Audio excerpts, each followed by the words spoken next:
Have you ever wondered where you truly come from, not just the town you grew up in or the family that raised you, but something deeper, the ancient roots that connect you to a history far greater than yourself? Tonight, we journey into the mystical swamps of Black Marsh, where one Argonian's quest for belonging will lead him and us into the heart of a mystery as old as Nirn itself. Wherever you are in the world right now, whether you're winding down under a starlit sky or just beginning your day, we'd love to know, what time is it where you are, and what does this moment feel like for you? Let us know in the comments below, because stories like these are meant to be shared, not just told, but felt together. In the dense, mist-shrouded marshes of Tamriel, there exists a bond so profound it defies simple understanding: the connection between the Argonians and the Hist trees. These sentient trees are more than just plants. They are living libraries of memory, wisdom, and identity. For the Argonians, to lose touch with the Hist is to lose a part of their very soul. And so, when an Argonian named Hiss-Mora feels a quiet but persistent ache, a longing to know more than the stories passed down around the fire, he makes a choice that will change everything. He decides to leave the safety of his village and venture deep into the unknown, guided only by faith and the whispered call of the Hist. This is not a journey for the faint of heart.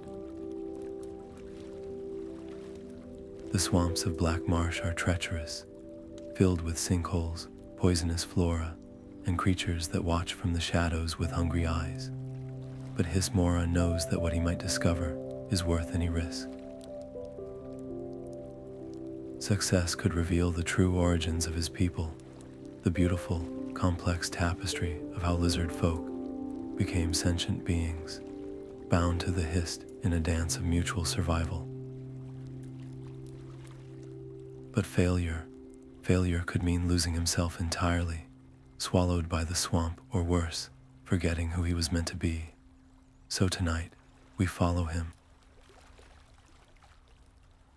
We step into the murky waters, feel the humid air thick with mystery, and open our minds to the possibility that some truths are not found in books or scrolls, but in the quiet, pulsing heart of the world itself. This is the story of Hiss-Mora, and it begins with a single step into the unknown. Hiss-Mora's first steps into the swamp are deliberate and quiet, his clawed feet sinking slightly into the damp, peaty earth with a soft squelch. Around him, the air hangs heavy and warm, thick with the scent of decay and blooming water lilies, a perfume of life and death intertwined. He moves with an innate understanding of this place, his scaled skin naturally resistant to the diseases that fester in stagnant pools, his slit pupilled eyes keenly adapted to the shifting patterns of shadow and mist. He avoids a patch of vibrant, trumpet-shaped flowers, whose pollen induces a paralyzing sleep, and sidesteps a nest of venomous spine-back lizards camouflaged amongst the twisted roots of a mangrove. This is a land that demands respect, and Hiss-Mora offers it, his every movement a silent conversation with the terrain he calls home. But the swamp is unpredictable, a living entity with its own hidden dangers. One moment, he is testing the stability of a moss-covered log. The next, the ground simply gives way beneath him. A sinkhole, concealed by a fragile carpet of vegetation and leaf litter, opens up without warning. He drops several feet, landing with a jarring thud in a chamber of damp, dark earth and gnarled roots. The fall knocks the wind from his lungs, and for a panicked moment, disorientation washes over him. He is trapped, the walls too steep and slick for an easy climb. the opening above a teasing circle of dim green light. This is where his physical training takes over. He forces himself to breathe slowly, to push back the instinctive fear of being buried alive. He examines the walls, finding fingerholds in the tangled root systems that weave through the soil like nature's own rope. Using his claws and his powerful tail for balance, he begins the painstaking process of climbing, his muscles straining with the effort. It is a test of agility, and more importantly, patience. Each movement is calculated, each grip tested. The realization settles upon him then, a cold weight in his stomach. He is entirely alone. If he fails here, there will be no search party, no calling for help. The wilderness is indifferent to his quest. This vulnerability sharpens his focus, hardening his resolve. Giving up is not an option. With a final, grunting heave, he pulls himself over the lip of the sinkhole and collapses onto the solid ground, chest heaving. As he lies there, recovering his strength, something catches his eye. In the deepening gloom of the undergrowth, a cluster of fungi clings to the base of a nearby tree. They glow with a soft, ethereal blue light, a gentle pulse that seems to breathe in the shadows. At first, he thinks it's just his heart beating in his ears, but no, the light throbs in a slow, steady rhythm, a deep and ancient vibration that feels less like a sound and more like a feeling resonating through the very earth. It is a rhythm that feels familiar, a cadence that speaks to something deep within his blood. A shiver runs down his spine, but it is not from fear. It is a spark of recognition. His stumble was not merely an accident. It was a diversion, a nudge onto a different path. The Hist, it seems, has noticed his presence and is now quietly, subtly, beginning to guide him.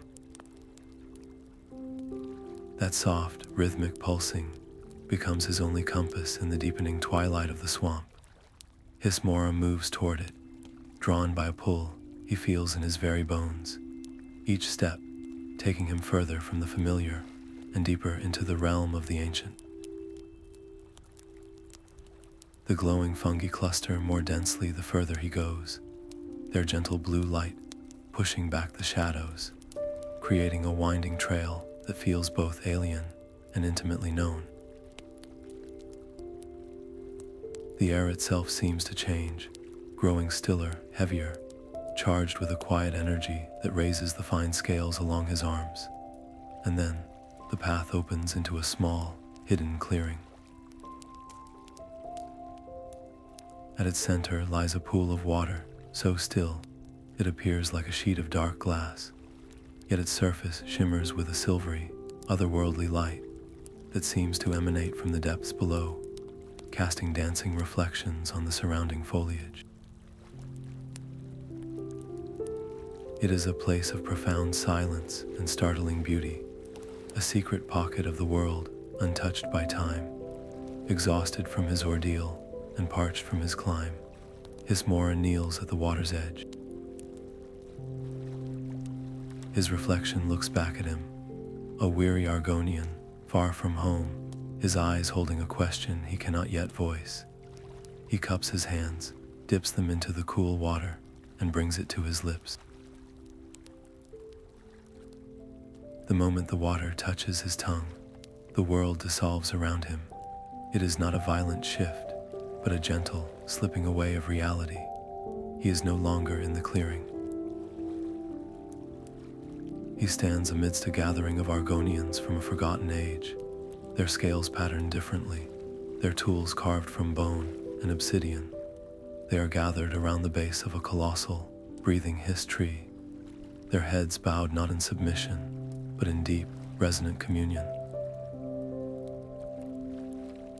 He feels their collective consciousness as a warm, humming current, a sense of unity, of shared purpose and identity, so powerful It brings a sudden, sharp ache to his chest. He is there, yet he is not. He is a ghost at the feast, an observer to a belonging he has only ever dreamed of. For a glorious moment, he is part of the whole, connected to the vast tapestry of his people. Then, as swiftly as it came, the vision vanishes. The feeling of connection shatters, leaving him abruptly, painfully alone again on the bank of the secluded pool. The contrast is staggering.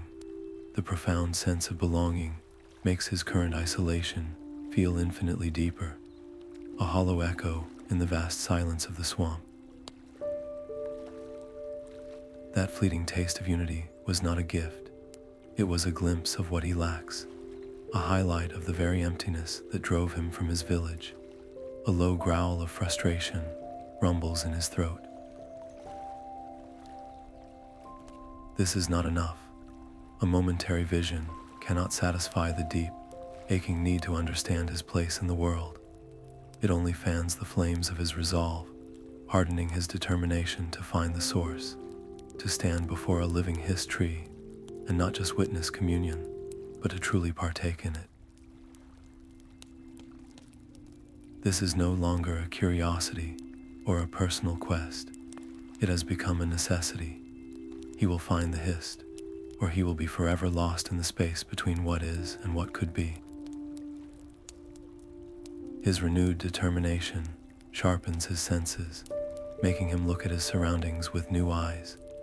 As he pushes himself up from the ground, his gaze sweeps across the moss-covered rocks that border the pool. At first, they seem ordinary, but then he sees it a faint, almost imperceptible glow. He moves closer, brushing away a layer of damp moss to reveal a smooth stone beneath. Etched into its surface is a subtle, graceful symbol that pulses with the same soft blue light as the fungi. His heart leaps. He looks to the next rock and the next. Each one bears a similar, unique marking, each one glowing with that same gentle bioluminescence, creating a deliberate, unbroken line leading away from the pool and deeper into the unknown heart of the swamp. This is no animal trail or random natural formation. This is a path made for him. A tremor of awe passes through him, mingled with a thread of apprehension. His journey has fundamentally changed in this single, silent moment. He is no longer an explorer, blindly searching for a legend. He is a pilgrim who has been deemed worthy of a guide. The very world is now actively participating in his quest, but a question hangs in the humid air, as palpable as the mist. Is this a test of his faith and courage? A series of challenges laid out by the Hist to see if he is truly ready for the truths it holds?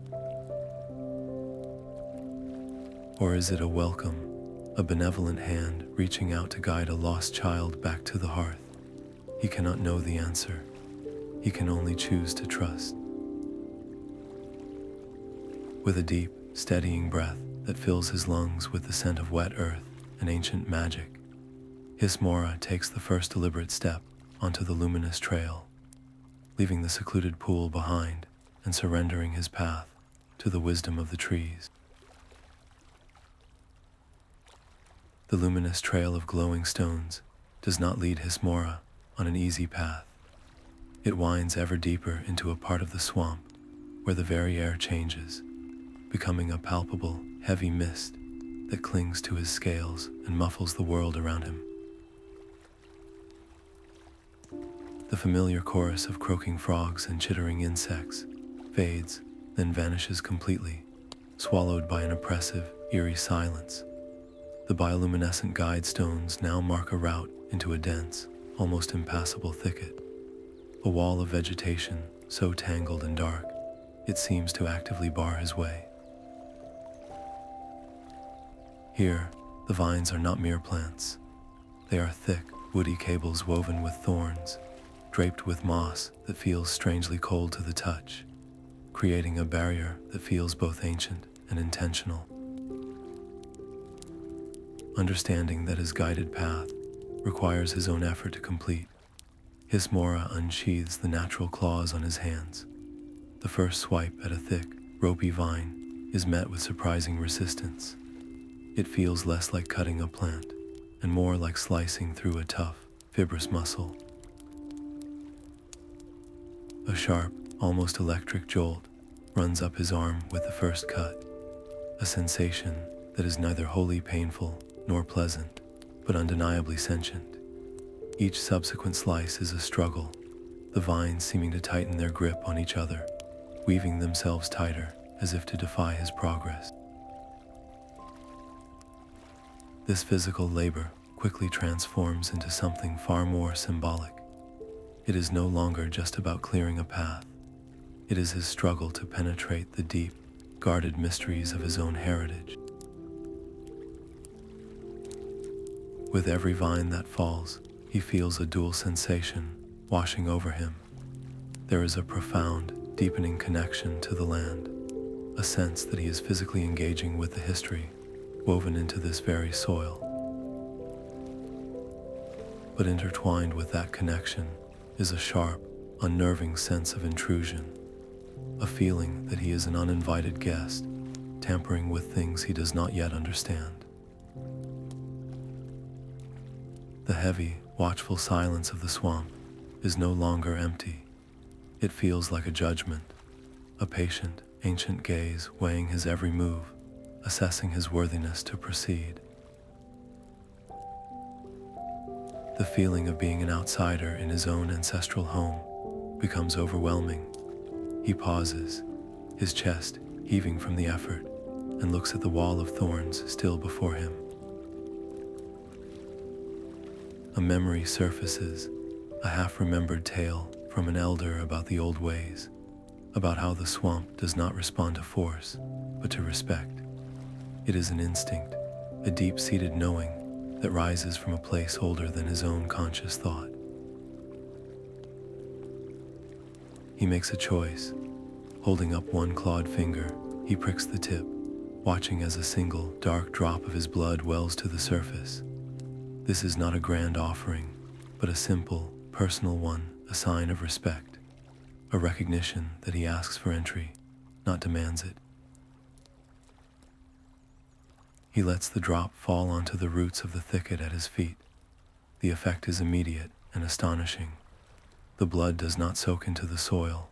It is absorbed, seeming to vanish into the plant itself. For a heartbeat, nothing happens. Then the thicket begins to move. It is not a violent recoil, but a graceful, living retreat. The thorny vines unweave themselves with a soft, rustling sigh, slithering back like serpents into the shadows.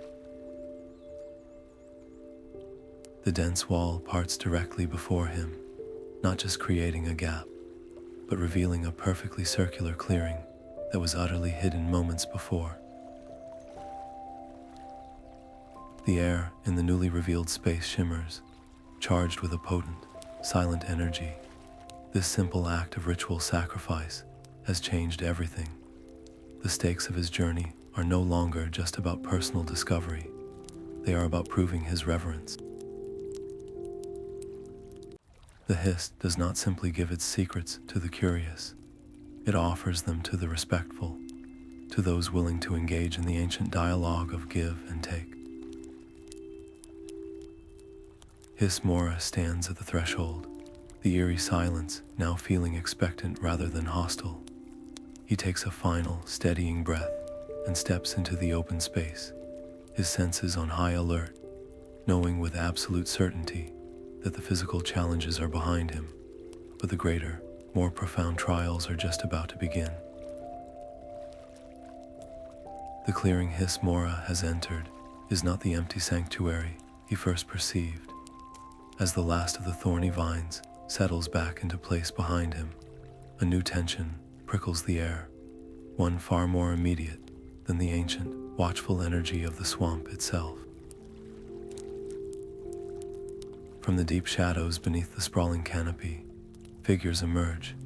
They are Argonians like him, but their postures are rigid, their scales dusted with the unique pigments of local clay and moss, natural camouflage that speaks of a deep, permanent belonging to this specific place. Their eyes, gleaming in the dim light, hold no welcome, only a hard, unwavering suspicion. He has not found a refuge, he has intruded upon a sanctum. One of them steps forward, a formidable figure whose weathered scales and scarred snout tell a lifetime of stories spent guarding this ground. He does not speak common Temrelic, the trade tongue. Instead, he issues a guttural challenge in a series of low hisses, clicks, and deep-throated rumbles. It is the ancient language of the marshes, the pure form of gel, a tongue Hiss-Mora has only ever heard in fragments from the eldest storytellers of his village. The meaning is unmistakable. You do not belong here. You are a trespasser. Conflict is a breath away. Hiss-Mora knows that any sudden movement, any attempt to explain himself in the common tongue, would be seen as a further aggression, a confirmation that he is an outsider with no respect for their ways. His mind races, sifting through a lifetime of half-remembered lore. He recalls the elders speaking of the deep swamp tribes, the guardians who live in symbiosis with the youngest Hist, protecting them as they grow. This is not a random encounter. It is a test he did not know he was about to take. Slowly, deliberately, he lowers his gaze, a universal sign of deference among their kind. He keeps his hands open and away from his body, showing he holds no weapon and no ill intent. Then he reaches for the words, the old words taught to him as a hatchling during rituals of naming and remembrance. His own voice feels rough, unpracticed in the ancient cadence. This one walks with respect. He rumbles in halting gel, the words feeling both foreign and deeply familiar on his tongue. He seeks only to listen to the old songs, to remember what the land whispers. The effect is subtle but immediate. The lead guardian's hostile stance softens by a fraction. The use of their sacred tongue is not just communication. It is a signal, a proof of shared heritage that transcends tribe or village. It says, I am one of you, even if I am not from among you. Hiss-Mora presses this fragile advantage. He makes a ritual gesture he remembers from the stories, bringing a closed fist to his chest, and then opening his palm toward the earth, a sign of offering one's heart to the Hist. The roots are deep. The sap is life. He adds, another ceremonial phrase spoken during times of communion. The guarded suspicion in the Argonian's eyes does not vanish, but it is now tempered by a flicker of cautious curiosity. The lead guardian gives a slow, assessing nod. You speak the words, Outlander, he responds, his tone still wary but no longer openly hostile. But words are easy. The heart is what the Hist sees. He gestures with his tail toward the center of the clearing. There, nestled within a protective ring of smooth, black stones, is the source of the potent energy humming in the air, a young Hist sapling, no taller than Hiss-Mora himself. Its bark is a vibrant, almost golden hue, and its few leaves shimmer with a light that seems drawn from within. This is not one of the ancient, world-spanning trees of legend. This is a child of the Hist, vulnerable and precious. You have found a nursery, a place of beginnings, the guardian explains, his voice lowering to a reverent hush. We are its keepers, its first guardians. You seek the elder trees, the great ones who remember the dawn of time. He looks Hiss-Mora up and down, not with judgment, but with a grave sense of measurement. The path to them is not walked with the feet alone. To stand before them, to truly see, you must first endure the trial of spirit. The Hist does not share its memory with those who are not ready to bear its weight. The revelation lands upon Hiss-Mora with the force of a physical blow. His entire journey, the sinkhole, the visions, the luminous path, it was all merely a prelude. A selection process. The real challenge lies ahead, and it exists entirely within the landscape of his own mind and soul. The stakes of his quest suddenly skyrocket, transforming from a personal risk of physical danger into a profound spiritual gamble. Failure here would not mean simply getting lost or injured. It would mean being deemed unworthy by the very essence of his people. It would be a rejection so complete, so fundamental, that he could never return to his village as the same person. He would be an exile not from a place, but from his own history, forever severed from the understanding he so desperately seeks. He looks from the wary faces of the guardians to the gently pulsing sapling, feeling the weight of its ancient potential. There is no hesitation in his heart, only a terrifying, exhilarating clarity. This is the reason he left home. To turn back now would be to deny his very purpose. He meets the lead guardian's gaze, his own resolve solidifying. This one understands the weight, he says, his voice steady despite the tremor in his spirit. He will face the trial. He is ready to see what the Hist would show him. The acceptance is not just a statement. It is a vow made to the guardians, to the sapling, and to the deepest, most hopeful part of himself. The physical journey is over. The pilgrimage into his own soul is about to begin. The guardians do not speak again, but their movements become a silent, solemn ritual. They lead Hiss-Mora to the very center of the clearing, to a space between the protective stones, encircling the young Hist sapling.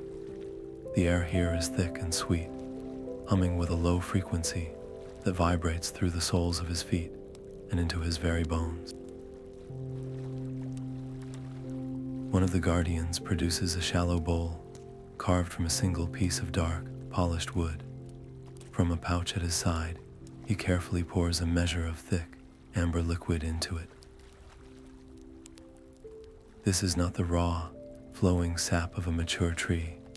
It is a prepared concoction, distilled and infused with other elements of the swamp-crushed glowing fungi, petals from night-blooming flowers, things Hiss-Mora does not recognize.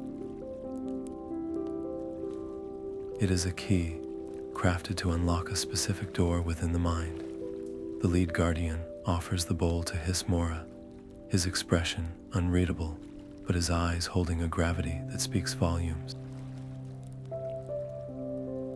This is the threshold.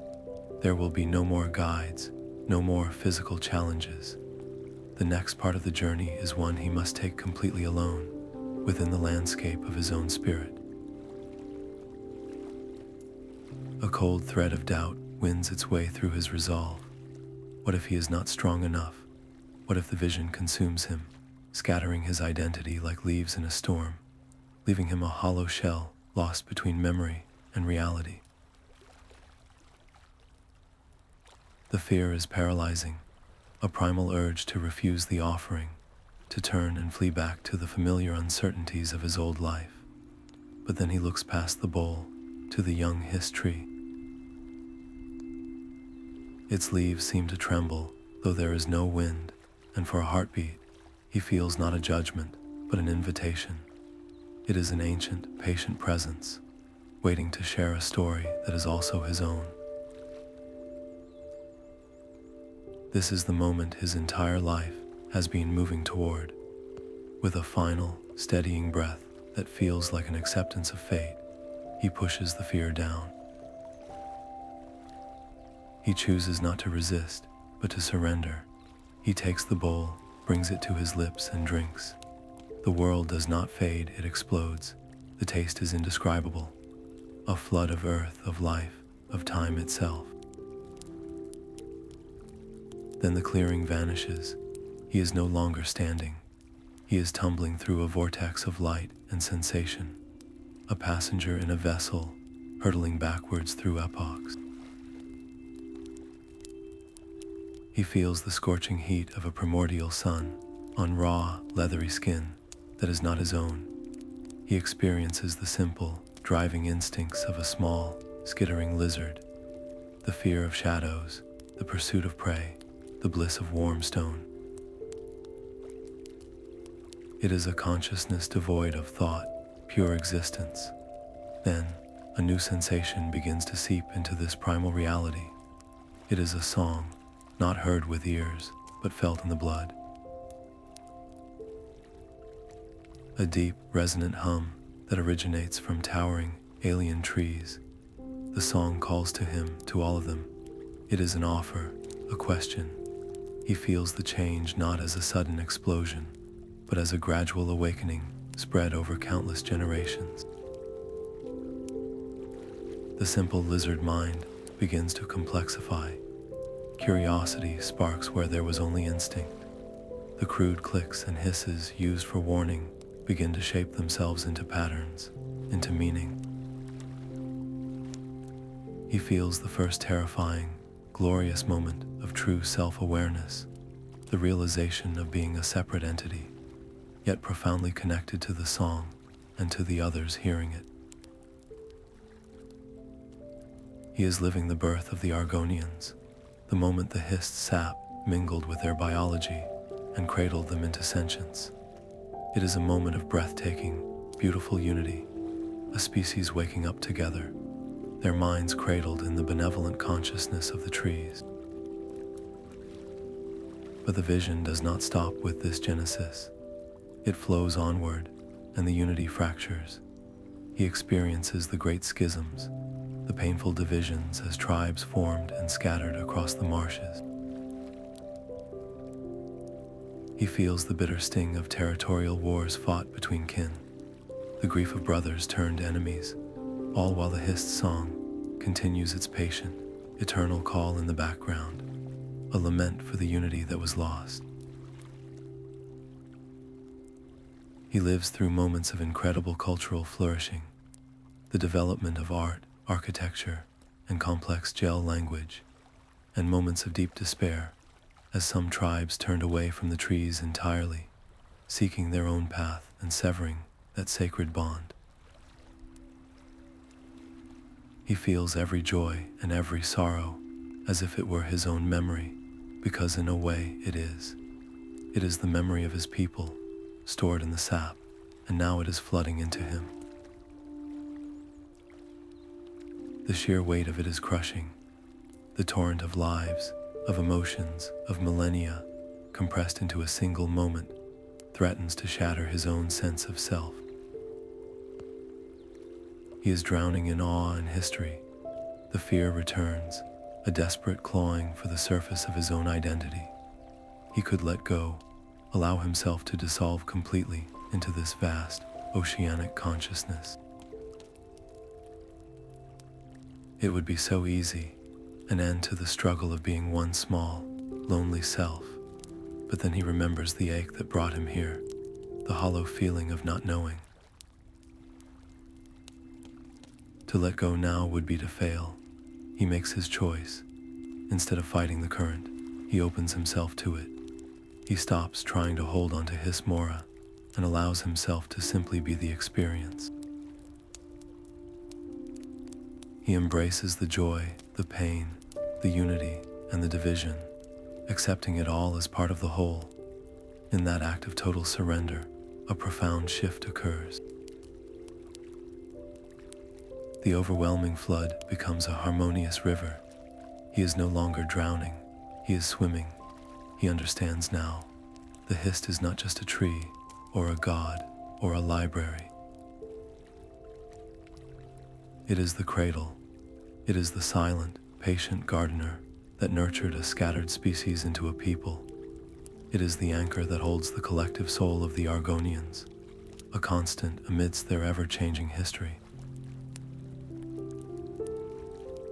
And with this understanding comes a terrifying, vital revelation. This connection is not a one-way street. The Hist's survival is inextricably intertwined with that of the Argonians. Their belief, their communion, their very existence nourishes it as much as its sap nourishes them. To forget the Hist is not just to lose their past. It is to risk starving the very source of their consciousness. The stakes of his personal quest vanish, replaced by the immense, humbling responsibility of this truth. As the intensity of the visions begins to ebb, the vivid scenes of the past softening like echoes in a vast hall, a new sensation takes hold. It is a pull, a deep, magnetic yearning in the core of his being. It is no longer a path of glowing stones or a guardian's direction. It is an internal compass, newly awakened and pointing unerringly away from this nursery of new life, away from the lessons of the past, and toward the deepest, most ancient heart of the swamp.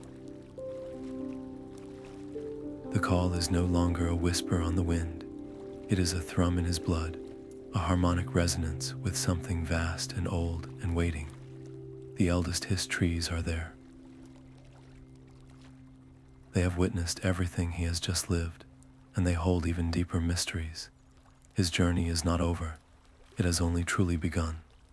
The lingering echoes of the vision quest do not fade as Hiss-Mora leaves the Guardians and their precious sapling behind. Instead, they settle deep within him, transforming from a memory into a new, permanent sense. The swamp is no longer a collection of separate dangers and wonders. It is a single, breathing entity, and he is now a conscious part of its rhythm. He can feel the Hist's presence not as a distant call, but as a constant, low hum that vibrates in the very air he breathes, a sensation like the deep, resonant note of a plucked string that never quite fades. It tingles across his scales, a subtle current that guides his instincts in ways he has never known. This newfound connection proves to be more than just a spiritual comfort. It is a practical, life-saving tool. As he moves, the peaty ground ahead might look firm, but a faint dissonance in the hum, a slight warble in the tingling, across his feet, warns him of the unstable, water-logged soil of a quicks and pit hidden beneath a mat of leaves. He instinctively changes course without a second thought. A pack of territorial swamp tigers, their predatory intent a silent, aggressive pressure in the air, is stalking him from the dense undergrowth. Before he even sees their camouflaged forms, he feels their hostile energy as a sharp, discordant spike in the ambient hum of the swamp.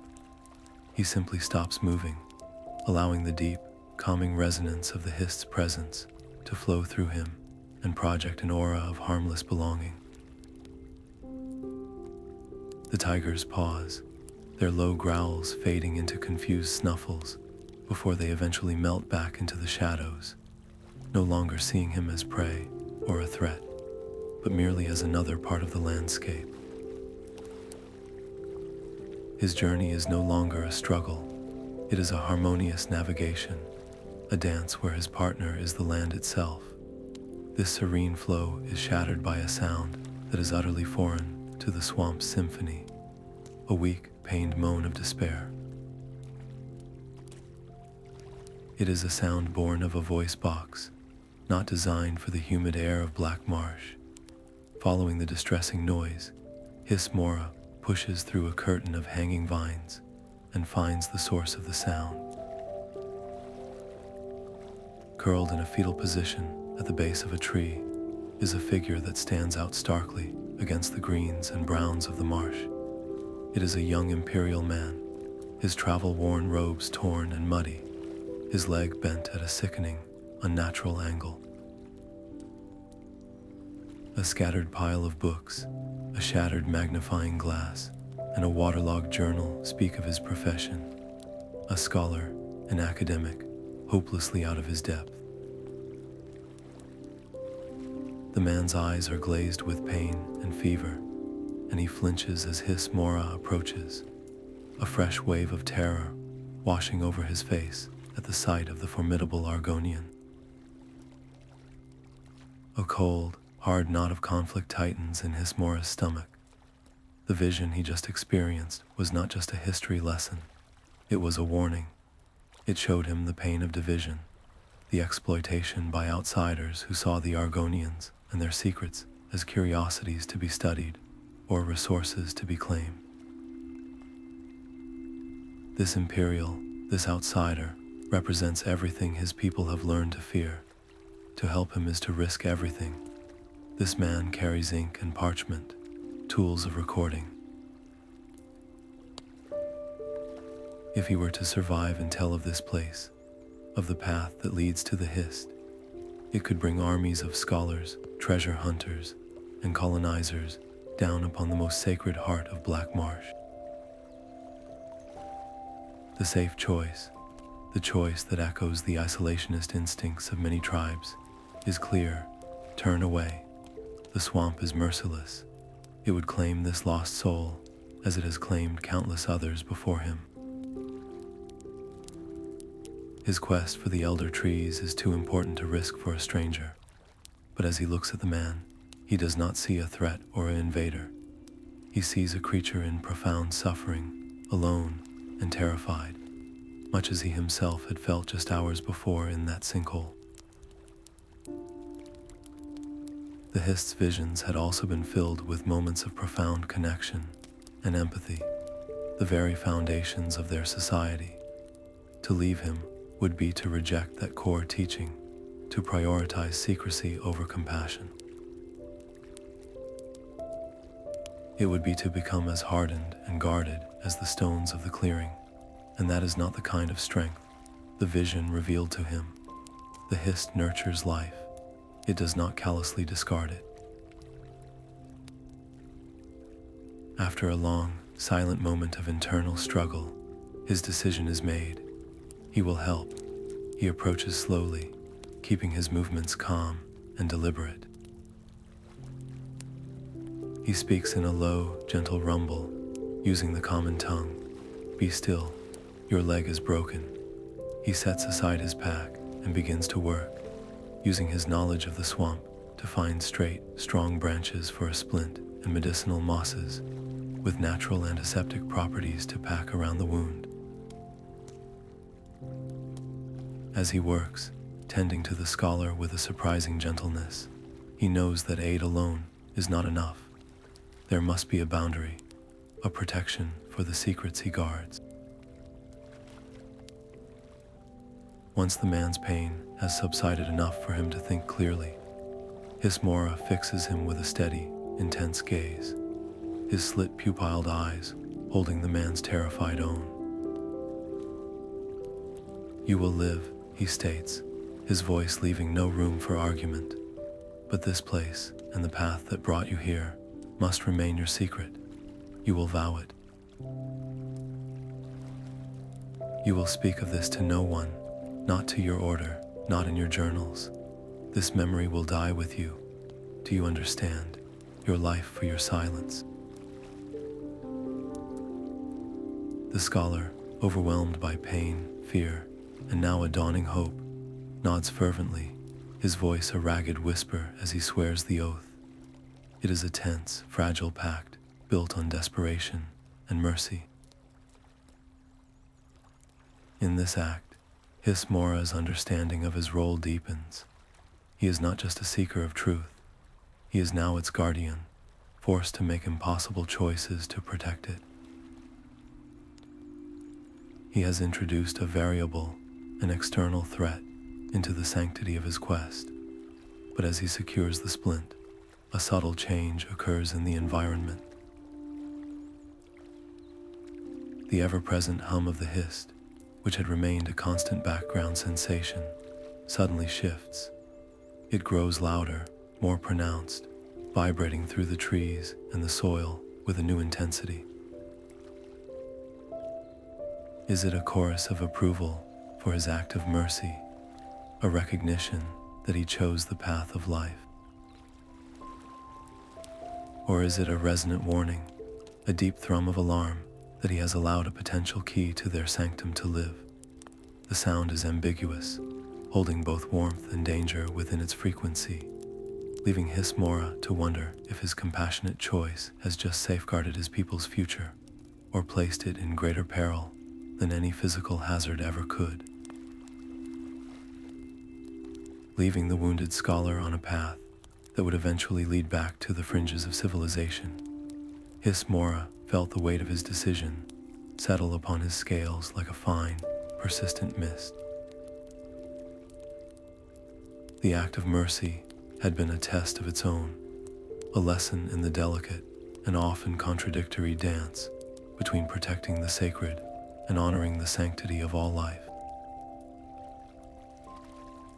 With a final, backward glance to ensure the man was steady on his crudely fashioned crutch, he turned and plunged once more into the deep green embrace of the swamp, his internal compass now pulling him with an urgency that felt like a physical tether. The humming in the air intensified, the tingling across his skin becoming a constant, vibrating current, as if the land itself was acknowledging his choice and now urging him forward, deeper into its most hidden heart. The terrain began to shift in ways that defied the natural logic of the marsh. The squelching peat and tangled mangroves gradually gave way to ground that was harder, more mineral. The air, once thick with the scent of decay and blooming water lilies, grew cooler and carried a sharp, clean tang of ozone and crystal. Before him, the swamp simply opened up, revealing a sight that stole the breath from his lungs. A vast, yawning entrance led into the side of a great, moss-covered hill, but this was no simple cave. Its mouth was a jagged arch of what looked like pure, smoky quartz, and from within spilled a light that was not the filtered green of the sun through leaves, but a soft, ethereal, blue-white luminescence. This was the threshold he had been pulled toward, a place where the wild, organic chaos of the swamp met a geometry that felt both ancient and deliberate. Stepping inside was like entering the inner workings of a colossal, geode heart. The cavern system was breathtaking, a labyrinth of tunnels and chambers carved from smooth, polished crystal that reflected the light in 1,000 dazzling facets. The source of the light was even more miraculous. The walls and ceiling were veined with thick, pulsating roots that glowed with the same soft bioluminescence as the guiding fungi. But here, their light was magnified and refracted by the crystalline structure, filling the entire space with a shimmering, dreamlike radiance. These were not the roots of any ordinary tree. Their scale, their palpable energy, marked them as extensions of the Hist itself, a nervous system of light woven directly into the stone. The path was no longer marked by glowing stones, but by these very roots, their rhythmic pulsing, creating a soft, visual rhythm in the gemstone walls. The beauty of this place was matched only by its peril. The crystal floors, worn smooth by ages of dripping mineral water, were treacherously slick. The passages were often narrow, forcing him to turn sideways and suck in his breath to squeeze through, his scales scraping against the unforgiving, glassy surfaces. In other places, he had to climb up sheer, wet crystal faces, using only the glowing roots as handholds, their organic, living texture a strange contrast to the hard, cold stone. Every step was a test of his agility and balance, a physical demand for complete and utter focus. But the greater challenge was not on the ground beneath his feet.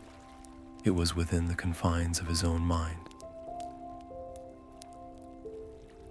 With every footfall in that echoing, resonant space, he felt the Hist's consciousness not as a distant hum, but as a direct, intimate presence. It brushed against the edges of his thoughts like a soft, curious breeze, and with that touch came fragments, not the grand, sweeping historical visions of before, but sharp, personal shards of his own life. The crushing loneliness of his hatchling days, watching other families from a distance, the bitter sting of a hope deferred, the feeling of being an outsider even among his own kind. The memory of a loved one lost to the swamp's relentless embrace. These were his private pains, his hidden vulnerabilities, and the Hist was gently, inexorably, drawing them to the surface. It was a quiet, psychological onslaught, far more insidious than any physical barrier. A voice, not his own, seemed to whisper from the very crystals around him. Why continue? You have always been alone. What makes you think you are worthy of this? The roots pulsed in time with the doubts, their light seeming to flicker with his own wavering resolve. The temptation to succumb was powerful, to let the grief and the isolation wash over him, to curl up in a glittering corner of this beautiful, terrible place, and simply let the current of memory carry him away. It would be so easy to be overwhelmed, to lose his purpose in the fog of his own past. But Hiss-Mora had been tempered by his journey. The Sinkhole had taught him patience, the vision quest had taught him surrender, and the scholar had taught him compassion.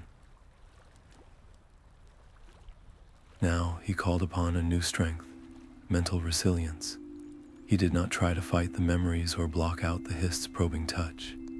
Instead, he acknowledged them. He allowed himself to feel the old pain, to remember the loss, and then he consciously, deliberately, laid it aside. He focused on the purpose that had driven him from his village, on the profound connection he had felt in the vision, on the pull in his blood that was growing stronger with every passing moment. He used his goal as an anchor, holding fast against the psychic tide, and with that act of focused will, something remarkable happened. The whispers did not cease, but they lost their power to harm. The memories became simply memories, acknowledged but no longer overwhelming. The Hist's consciousness, sensing his fortitude, seemed to shift its approach. The brushes against his mind became less like an invasion and more like a guide. A faint, intuitive nudge would suggest which fork in the crystalline tunnel to take. A sudden, clear image of a precarious handhold would flash in his mind a second before his foot slipped. It was a silent, cryptic dialogue, a test of trust as much as of spirit. He was learning to listen not with his ears, but with his soul. The environment, already alien, became something more, a partner in his quest, but a demanding one. The stakes were no longer about finding a location, but about mastering his own inner landscape. Each step forward was a step deeper into both the cavern and into a communion that was becoming as personal as it was profound, bringing him closer than ever to the ancient, waiting source of it all. The final, narrow passage of the crystalline cavern opens not into more swamp, but into a space that feels like the inside of a great, living cathedral. Hiss-Mora emerges, blinking, into a vast, dome-like grove, so immense the ceiling is lost in a soft, green-hued mist high above. The air here is still, charged, and tastes of ozone and rich, wet earth. And there, Arranged in a perfect, silent circle, stand the Hist trees. They are not like the young sapling he encountered before. These are ancient, colossal beings, their trunks so wide it would take a dozen Argonians linking hands to encircle just one. Their bark is not brown or gray, but a deep, shimmering violet black, like the night sky just before a storm, and it glistens with a thick, golden sap that seems to weep slowly from countless pores. This sap does not drip. It moves in a slow, rhythmic pulse, rising and falling in unison across all the trees, as if the entire grove is sharing one single, colossal breath. The sight is so awe-inspiring, so fundamentally sacred, that Hiss-Mora feels his own breath catch in his throat. He approaches with a painstaking slowness, each step a conscious act of reverence, his heart pounding with a potent mixture of overwhelming wonder and bone-deep trepidation. He has reached his destination, the heart of the mystery, and he feels terrifyingly small in its presence. As he crosses an invisible threshold at the edge of the circle, the grove responds to his presence. The pulsing sap on the nearest tree seems to quicken its rhythm, and from the bark, a sweet, intoxicating aroma begins to waft into the air. It is a scent unlike any other, honeyed and floral, yet with an underlying spice that is both enticing and unsettling. He breathes it in, and the effect is immediate and profound. His senses sharpen to an almost painful degree. He can see the individual threads of moss on a tree root 50 paces away. He can hear the minute sigh of the sap moving through the vessels of the trees. He can feel the faintest shift of air against each individual scale. But this heightened perception is a doorway, and something else is waiting to come through. The world around him dissolves, not into darkness, but into an overwhelming cascade of light and sound and sensation that is not his own. One moment he is standing in the grove, the next he is running, his body not his own, as a great wall of fire consumes his village, a memory of a war he never fought. The scent of smoke is acrid and real in his nostrils. Then, just as suddenly, the fire is gone, replaced by the exhausting, exhilarating strain of a great migration. Thousands of Argonians, moving as one through treacherous waterways, their shared purpose a tangible force in the humid air. He feels the joy of a hatching ceremony, the grief of a funeral pyre, the terror of a flood, the triumph of a united stand against a foreign invader. The visions are not like the ordered narrative of the sap-induced vision quest. These are raw, unfiltered, and chaotic. They come in a jumbled, deafening torrent, each one vivid and visceral, each one demanding to be felt as his own reality. He sees faces of long-dead ancestors, hears fragments of songs in a dialect of gel, so old he cannot understand the words, feels the bite of weapons and the comfort of embraces that are centuries gone. The line between what is happening now and what happened then begins to blur dangerously. Is that the real wind he feels on his face, or the wind from a storm that raged 1,000 years ago? Is that his own heart pounding, or the war drums of a forgotten battle? A primal, survival instinct screams at him to flee, to shut his eyes and clamp his hands over his ears, to retreat from this psychic onslaught before it scatters his mind completely. To be lost in another's memory is a fate worse than any physical death the swamp could offer. But in a moment of startling clarity amidst the chaos, Hiss-Mora makes a choice. He remembers the purpose of his journey. He did not come all this way to witness history from a safe distance. He came to understand it, to live it, to make it a part of himself. Fleeing would be a rejection of everything he sought, and so, against every instinct, he does the opposite. He slowly, deliberately, lowers himself to the soft, mossy ground at the center of the circle of trees. He crosses his legs, rests his hands on his knees, and closes his eyes. He does not try to block out the visions. He opens his mind to them. He accepts the maelstrom. He allows the memories to wash over him, through him, around him. He stops trying to hold on to Hiss-Mora and simply becomes a vessel for the experience. It is the most difficult thing he has ever done. The visions do not lessen in their intensity. The pain of the past is still sharp, the joy is still dizzying, but his relationship to them changes. By not resisting, he is no longer their victim. He becomes their witness. He begins to feel not just the events, but the emotions behind them. He feels the fierce, protective love of a mother for her hatchling during a famine. He feels the bitter resignation of a warrior forced to raise a blade against a cousin from a rival tribe. He feels the awe of a shaman witnessing the Hist's power for the first time. This is no longer an academic study of history. It is a deep, empathetic immersion into the very soul of his people. The emotional weight of his quest multiplies 100-fold, becoming a tangible burden he now willingly shoulders. He is not just learning about his ancestors, he is feeling their lives, and in doing so, he finally, truly understands.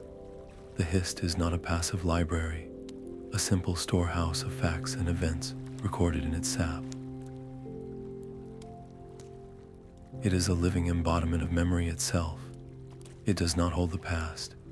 It is the past, continuously alive and present and feeling, its consciousness woven from the collective experiences of every Argonian who has ever lived, died, and returned to the swamp.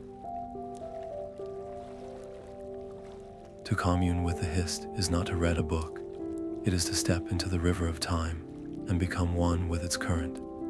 The deep, rhythmic meditation acts as a key, turning within the very lock of the grove's consciousness.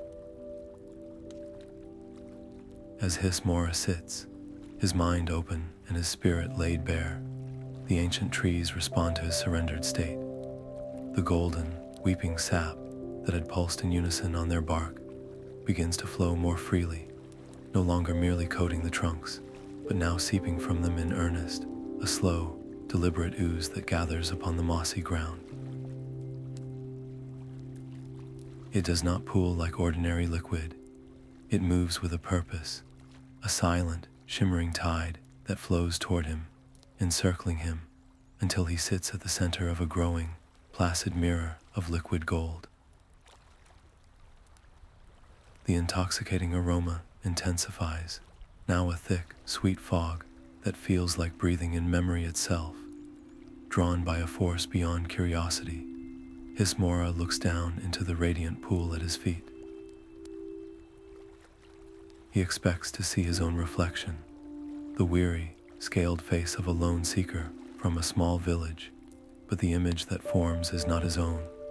The surface of the sap shimmers and resolves, and he is staring into 1,000 faces, then 10,000, then more. They are all Argonians, from every tribe and every age. He sees the wise, wrinkled visage of an elder he never met, the bright, curious eyes of a hatchling not yet born, the determined gaze of a warrior from a time of legends. They overlap and shift, a living mosaic of his entire people, a tapestry of scales and souls woven together in the golden liquid, and with the vision comes the feeling. It is not a gentle trickle of emotion, it is a tsunami. He is suddenly, utterly drowning in their collective experience. The sheer, unbridled joy of a first clutch of eggs, hatching under a safe sun, crashes into him, so potent it brings tears to his eyes. In the next instant, it is replaced by the soul-crushing sorrow of a mother watching the swamp claim a child, a grief so deep and personal, it wrenches a sob from his throat. He feels the simmering hope of a young artisan, carving the first symbol of a new story, the bitter despair of a farmer watching a blight claim the harvest, the fierce pride of a community defending its home, the quiet contentment of an old couple watching the sunset over the murky waters. These are not distant stories. They are immediate, visceral realities. They are his joys, his sorrows, his hopes. The barrier between Hiss-Mora and the rest of his species dissolves completely. He is no longer one. He is all. He is the Argonian people. The overwhelming weight of this unity is terrifying in its magnificence. For his entire life, his identity has been built upon the foundation of his solitude, his sense of being a separate self, an individual with private thoughts and a unique path. That foundation now cracks and crumbles beneath the colossal pressure of the collective. A cold, sharp spike of existential fear lances through him. If he is everyone, then who is he? If he feels all pains and all joys, does his own life, his own particular story, even matter? The desire to retreat is a powerful, instinctual pull, to shut his mind, to rebuild the walls around his individuality, to flee back into the comforting, familiar loneliness of being just Hiss-Mora. It is the safer choice, the choice that preserves the self he has always known. But as he teeters on the edge of this psychic withdrawal, he looks again into the pool. He sees not a loss, but a gain. He sees the face of that grieving mother, and he understands that her pain is now shared, its burden lightened by his bearing it with her. He feels the artisan's hope, and it is amplified by his own participation in it. This is not an annihilation of the self. It is an expansion of it into something vast, interconnected, and profoundly resilient. To retreat now would be the ultimate act of selfishness, a rejection of the very belonging he had crossed the swamp to find. It would be to look into the eyes of his entire people and say, "Your experiences are not mine to share." He cannot do it. With a final, shuddering breath that feels like the death of his old, isolated life, he makes his choice. He does not just accept the connection. He actively, willingly, and completely opens his mind, his heart, and his very soul to it. He invites the collective in, offering his own memories, his own loneliness, his own quest, to the great golden pool of shared existence. The moment his decision solidifies in his spirit, the grove responds. The liquid sap of the pool, which had been shimmering and fluid, suddenly stills. Its surface hardens in an instant, not into something brittle and cold, but into a smooth, solid pathway of warm, translucent amber. It gleams with an internal light, stretching out from his feet like a bridge forged from condensed memory, leading directly to the base of the largest, most ancient Hist tree at the head of the circle. The message is unequivocal. The previous challenges, the physical trials, the vision quests, the psychic assaults, were all preparations. This was the final and only true requirement. Total, unconditional surrender. The path will not be walked by a seeker, but by a vessel. The stakes could not be higher, for the pathway itself is made of the very essence of what it means to be Argonian. To step onto it is to literally walk upon the solidified history of his people, There is no hesitation left in him. He rises, his body feeling both his own and not his own. He places his foot upon the golden pathway. It is firm, yet he can feel a deep, resonant pulse emanating from within it, a heartbeat that is the synchronized rhythm of every Argonian heart that has ever beat. It is the pulse of the great tree itself, and it travels up through the soles of his feet, through his bones, and into his own heart, which now beats in time with the ancient, waiting giant ahead. The golden pathway of solidified sap ends at the base of the eldest Hist tree, its massive roots rising from the earth like the limbs of a slumbering god. Here, the air does not simply hum, it thrums with a palpable, living energy that raises every scale on Hiss-Mora's body, a static charge that is the physical manifestation of immense ancient power. The tree's bark, dark and shimmering, is unlike anything he has ever seen. It is not rough or gnarled, but impossibly smooth, like polished stone, worn by countless ages. As he stands there, dwarfed by its majesty, the impossible happens. Directly before him, with a sound like a deep, soft sigh, a vertical seam appears in the seamless bark. It widens without a crack, a graceful, silent parting that reveals not a crack or a hole, but an entrance. Beyond it lies not darkness, but a soft, pulsating, amber light that seems to beckon him inward. This is it, the final threshold, the heart of the heart. A cold wave of pure, undiluted fear washes over him, so potent it makes his claws tremble.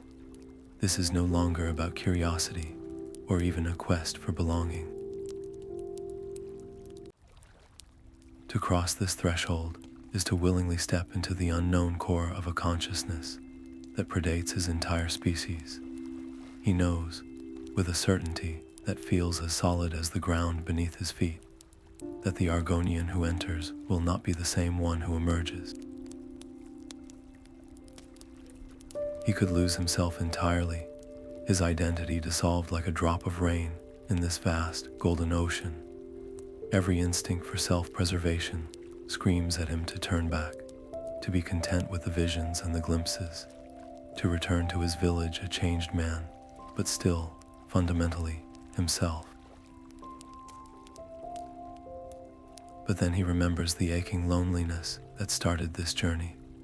He remembers the vision of unity in the pool, the overwhelming, beautiful truth that he is part of a whole far greater than his solitary self. To turn away now would be to reject that truth, to choose the safety of his small, familiar cage over the terrifying freedom of the sky. He thinks of the scholar in the swamp and the choice he made to show mercy. That act of compassion feels like a key that has unlocked this very door, with a breath that is both a farewell to the person he was and a welcome to whatever he might become. He summons every ounce of courage he possesses and steps across the threshold. The world outside vanishes. The sounds and scents of the swamp are gone, replaced by a profound, resonant silence that is filled not with absence, but with presence. He is inside the tree, and it is nothing like he could have imagined. The interior is a vast, rounded chamber, and its walls are alive. They are lined with intricate, swirling patterns that glow with a soft internal light, patterns that shift and pulse in a slow, rhythmic dance. They are not carved, they are grown, organic and flowing, like the veins in a leaf or the whorls of a fingerprint, magnified to a colossal scale. As his eyes adjust, he realizes these are not mere decorations. They are a story, the story. One sweeping pattern shows the birth of stars and the chaotic, beautiful formation of Nirn itself. Another depicts a great journey a fleet of strange, organic vessels, traveling through a void between worlds, carrying the seeds of the Hist away from a forgotten homeland. He sees the first Hist trees taking root in the primordial swamps of Black Marsh, their roots drinking deep from the rich, magical waters, their consciousness slowly awakening and spreading, a silent, patient network covering the land. He is standing inside a living tapestry, a three-dimensional chronicle of existence that is both history and memory, written in light and life. Overcome by a need to connect, to physically touch this truth, Hiss-Mora reaches out a trembling hand and places his palm flat against the glowing wall. The moment his scales make contact, the concept of time evaporates. There is no past, no present, no future. There is only the is. He feels the slow, patient growth of the tree over millennia, the turning of seasons that are mere heartbeats to this ancient being. He feels the first stirrings of lizard folk drawn to its song, and the profound moment of connection that sparked sentience.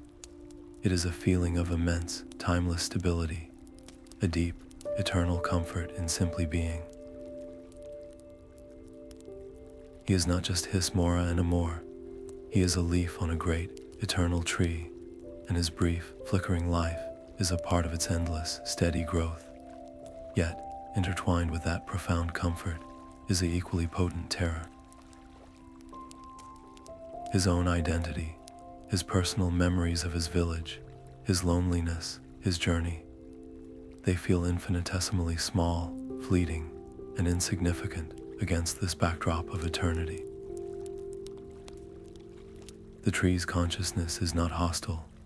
It is simply vast, and its sheer scale threatens to erase him by sheer proximity. He is a single, quiet thought in a thunderous chorus of billions. The tension is excruciating, the bliss of belonging versus the horror of dissolution. And in this suspended state, balanced between awe and fear, a new understanding blooms within him. This is not a museum where he is a passive observer. This is an exchange. The Hist has shared its story with him, has allowed him to feel its timeless existence.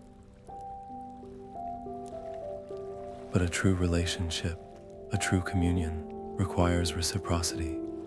It is a dialogue, not a monologue. To truly understand, to fully complete this sacred circuit, he cannot only take. He must also give. He must offer something of himself in return. It is the ultimate act of trust and the final step of his pilgrimage, to willingly offer up his own story, his own identity, his own singular, precious experiences, and add them to the immortal tapestry. The chamber within the great Hist tree is a space of impossible, breathtaking beauty. The air is thick and warm, humming with a low, melodic frequency that seems to resonate directly with Hiss-Mora's soul. The walls, alive with their swirling, pulsating patterns of light, curve inward to form a gentle dome overhead, and at the very center of this sacred space rests the source of the radiant, golden glow that fills the room. It is a basin, seemingly grown from the very floor itself, its edges smooth and flowing like hardened liquid amber. Within it, the Hist sap collects, not as a still pool, but as a gently swirling, luminous vortex of liquid light. It radiates a palpable warmth and a sense of immense, concentrated life, a feeling so potent, it is almost a physical pressure against his scales. Hiss-Mora approaches it slowly, each step feeling both weighted with significance and incredibly light, as if he is walking through a dream. He understands, with a certainty that comes not from thought, but from a deep, instinctual knowing, that this is the culmination of his entire journey. This sap is the distilled essence of everything the Hist is, its memory, its wisdom, its very consciousness. To drink from it would be the final, irrevocable act of communion, the sealing of the bond he has risked everything to form. It is the answer to the aching loneliness that has defined his life. But with that understanding comes a chilling, counterbalancing fear. This is not a simple offering, it is a transformation. To drink is to willingly submerge his own solitary identity, the singular consciousness of Hiss-Mora, into the vast, oceanic collective of the Argonian people. He could lose himself completely, his thoughts, his memories, his very sense of I, dissolving like a drop of water in this golden sea. He would gain the whole, but at the potential cost of himself. He stands at the precipice, torn between the deepest desire of his heart and the most primal instinct for self-preservation. The battle within him is silent and fierce.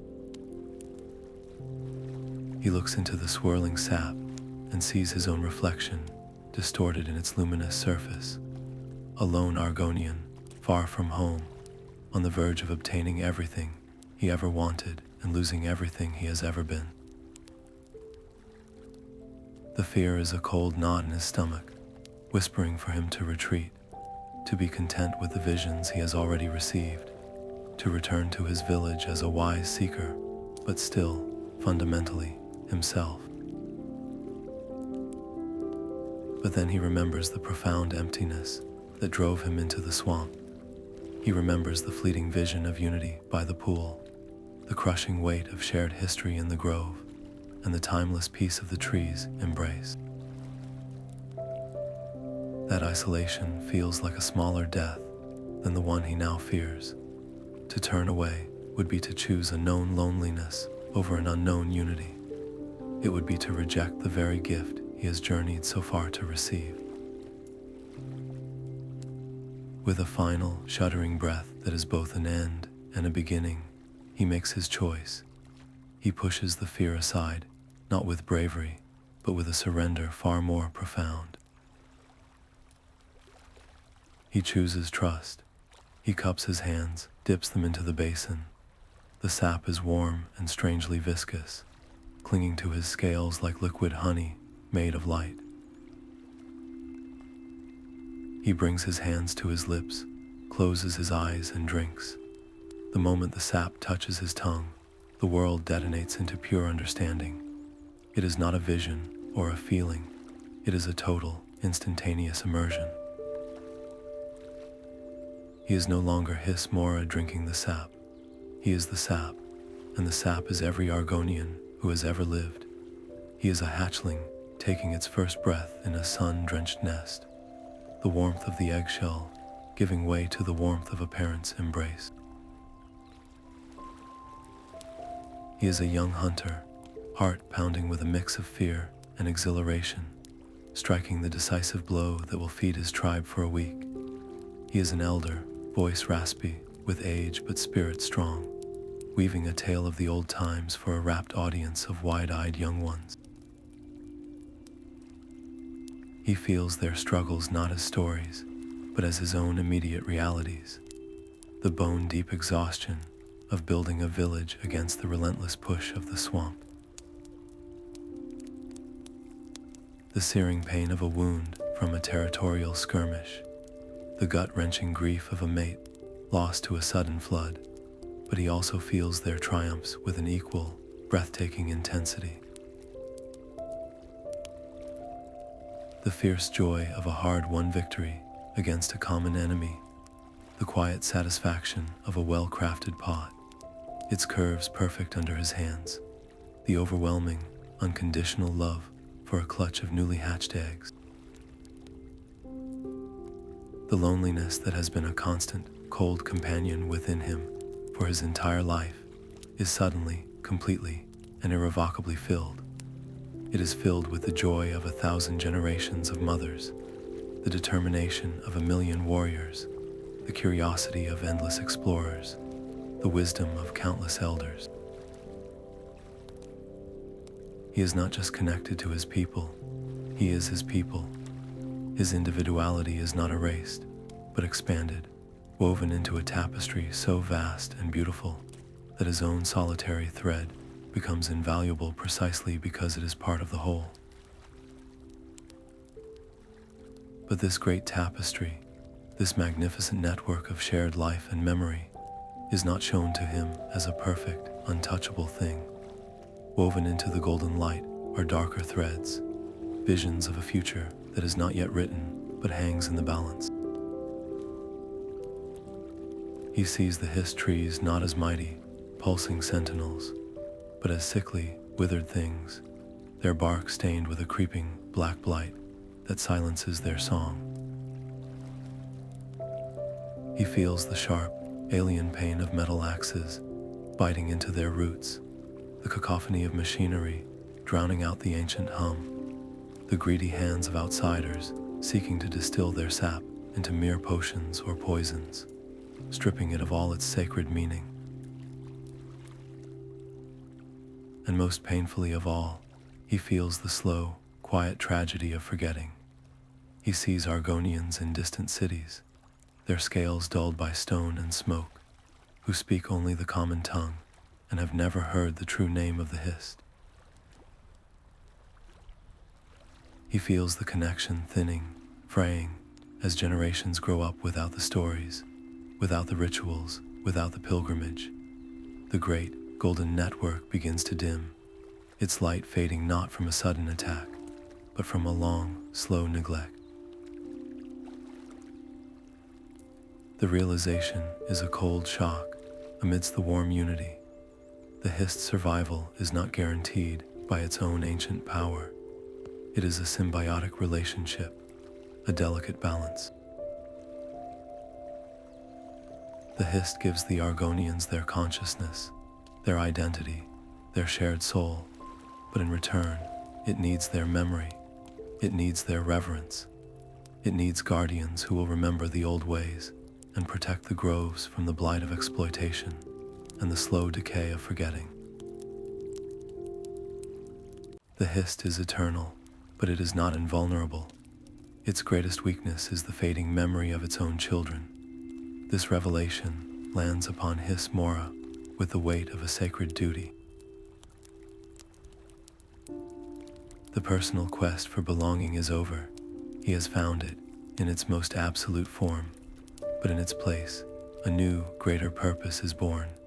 He is no longer just Hiss-Mora, the seeker from a small village. He is now a vessel of the collective, a living repository of his people's joy and pain, and he has seen what they stand to lose. As the torrent of shared experience begins to settle into a constant, humming awareness in the back of his mind, a new certainty solidifies in his heart. He opens his eyes, still within the hollow of the great tree, and he speaks the words not just with his voice, but with the voice of every Argonian who has ever understood this truth. It is a vow whispered into the warm, golden light, a promise to the tree, to his ancestors, and to himself. This will not be forgotten, he says, his voice steady and sure.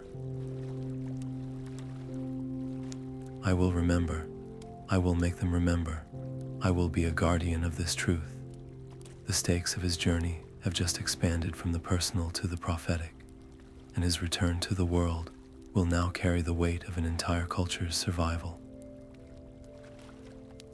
The moment Hiss-Mora steps back out of the great Hist tree, the world tilts on its axis. The deep, resonant silence of the inner chamber is replaced by the familiar chorus of the swamp, but it feels different, louder, more layered. He blinks, his eyes taking a moment to adjust to the natural light filtering through the misty canopy high above.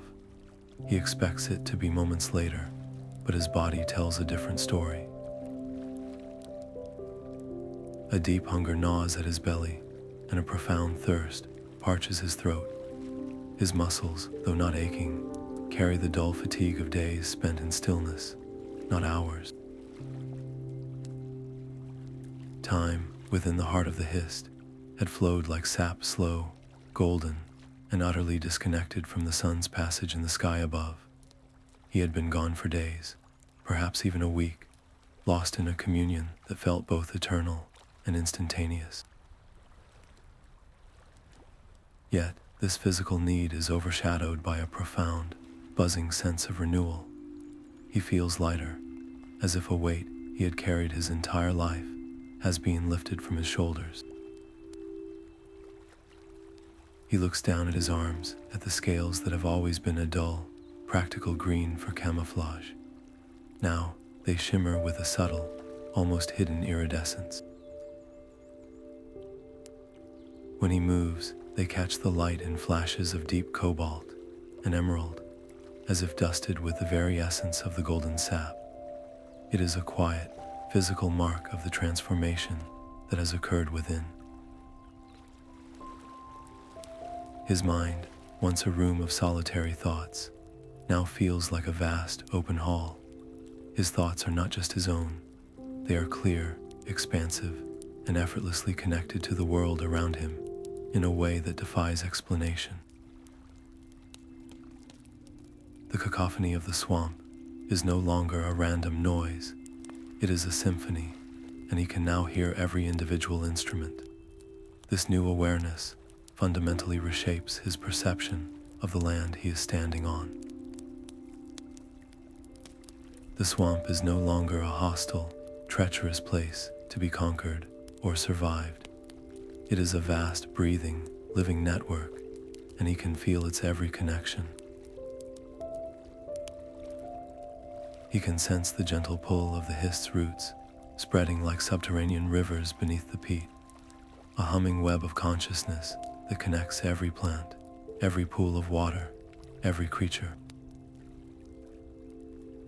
He understands now that the sinkholes and predatory cats were never personal attacks.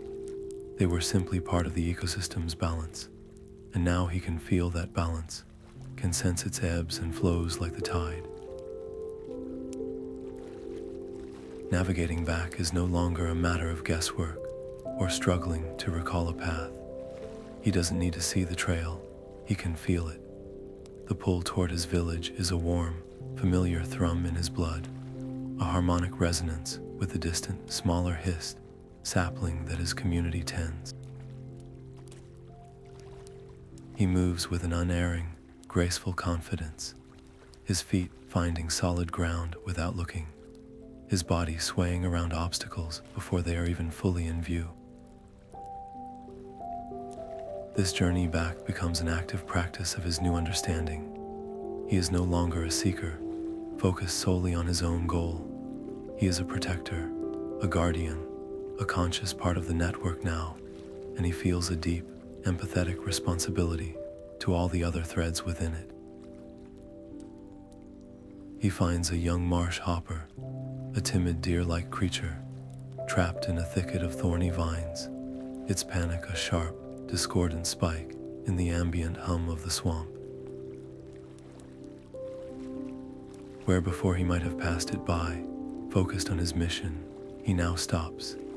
He doesn't force his way in. He gently hums a low, calming frequency, a sound that resonates with the Hist's own song, and the creature stills. With careful claws, he cuts the vines away, and the hopper bounds off, its fear replaced by a pulse of gratitude that Hiss-Mora can actually feel reverberate through the network. Later, he comes across a patch of blighted sunberries, their leaves spotted with a black, fungal rot that feels like a cold, dead static against his new senses. The plants are suffering, their connection to the web frayed and sickly. Kneeling, he places his hands on the diseased soil. He doesn't know any formal magic, but he doesn't need to. He simply opens his mind, allows the healthy, vibrant energy of the Hist's network to flow through him, and visualizes that golden, healing light washing over the blight, restoring the balance. He feels a drain on his own energy, a slight weariness, but watches as the black spots recede and the leaves regain their vibrant green hue. The plant's quiet, thankful thrum rejoins the symphony of the swamp. Each act, each conscious choice to aid and heal, solidifies his new role. He is not just returning home, he is weaving himself back into the fabric of his world, actively repairing and strengthening the connections he now feels so acutely. And as he travels, he is never alone. The profound, silent presence of the Hist is with him, not as an overwhelming force, but as a gentle, guiding whisper on the wind. It is a soft pressure at his back, encouraging him forward. It is the sudden, perfect alignment of sunlight through the canopy, illuminating the easiest path. It is the faint, sweet scent of a night-blooming flower that guides him around a patch of unstable ground.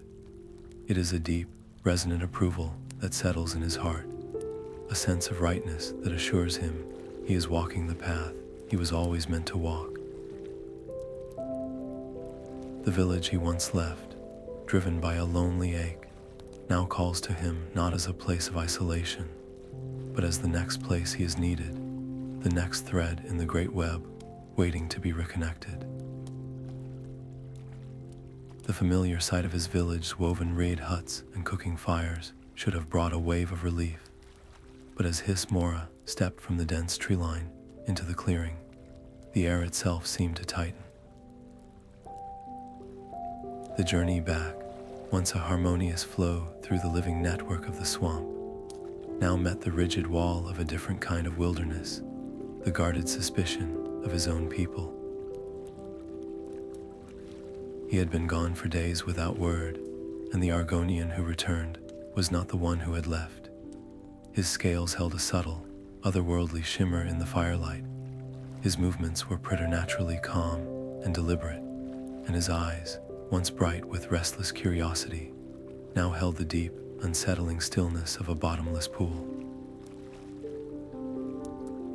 The reaction was immediate and fractured. The village elders, guardians of tradition, and deeply wary of anything that threatened their fragile stability, were the first to approach. One, an old warrior named Strikes the Root, whose own scales were a map of old battles, stepped forward, his tail lashing in a tense, defensive rhythm. He did not see a blessed seeker. He saw a potential breach in their defenses. "Your scent has changed," he hissed, his voice low and accusatory. "The swamp has left its mark on you, Hiss-Mora."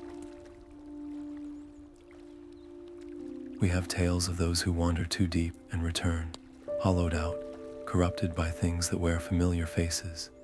Behind him, a few others nodded, their postures rigid, their claws unconsciously flexing.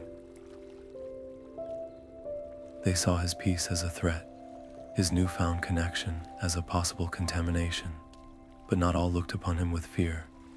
The village soul shaman, a weathered female named Lifts with the Wind, whose own connection to the Hist was a quiet, fading ember, moved more slowly. She did not look at his scales, but into his eyes. She did not scent the air for change, but felt for the energy radiating from him. She raised a calming hand toward Strikes the Root. "Wait," she murmured, her voice like the rustle of dry leaves. "Look deeper. Do you feel the hum? It is not the silence of corruption he carries. It is the song of the root." It is familiar. Her own limited, lifelong communion with the small village sapling had given her just enough sensitivity to recognize the immense, resonant presence that now accompanied Hiss-Mora, though its sheer intensity was beyond her experience. Hiss-Mora felt the tension crackle in the space between them, a potential conflict that could shatter the very community he sought to reunite with its source. The old Hiss-Mora, the lonely and defensive one, might have met their suspicion with anger or withdrawn back into his isolation. But the Argonian who had stood within the heart of the great tree, who had felt the joys and sorrows of millennia, saw not an enemy in strikes the root, but a protector acting out of love and fear for his people. He saw not just a doubting elder, but a thread in the tapestry that had become frayed and fearful. Force or argument would only sever that thread further. Instead of proclaiming his enlightenment or demanding their belief, he chose a different path, one shown to him by the Hist itself. He slowly, respectfully, lowered himself to the ground, settling onto the earth in a traditional posture of storytelling. It was not a posture of submission, but of shared community. He looked from the wary face of strikes, the root, to the curious, hopeful face of lifts with the wind, and then to the other villagers who had begun to gather, their expressions a mix of fear and fascination. He did not begin with grand declarations. He began with a story. His voice, when it came, was not loud, but it carried a new resonance, a depth that seemed to vibrate in the chests of those who listened. He spoke not of epic battles or profound revelations, but of his own fear in the sinkhole, his own vulnerability. He described the guiding blue light of the fungi with such vivid, sensory detail that the listeners could almost see its pulse in the gathering dusk. He spoke of the guardians, not as hostile figures, but as devoted keepers of a precious trust. He wove his tale with the rhythms of the swamp itself, his words rising and falling like the breath of the Hist, pausing to let the sounds of the night, the chirping of frogs, the sigh of the wind become part of the narrative. He spoke of drinking from the prepared sap, and as he described the flood of visions, the birth of their people, the pain of their schisms, the beauty of their unity, he did not claim it as his own unique experience. He framed it as a memory they all shared, a story that belonged to every one of them, that was sleeping within their own blood. He saw faces in the crowd soften. Eyes that had been wide with fear now grew distant, looking inward. An elder woman absently touched the scale pattern on her arm, a faraway look in her eyes, as if trying to grasp a dream from childhood. A hunter slowly closed his claws, his defensive posture easing into one of contemplation. He was not forcing a new truth upon them. He was gently reminding them of an old one they had collectively misplaced.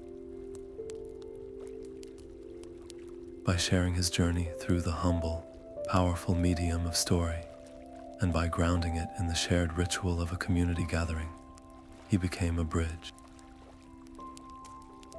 He was not a corrupted outsider or an untouchable prophet.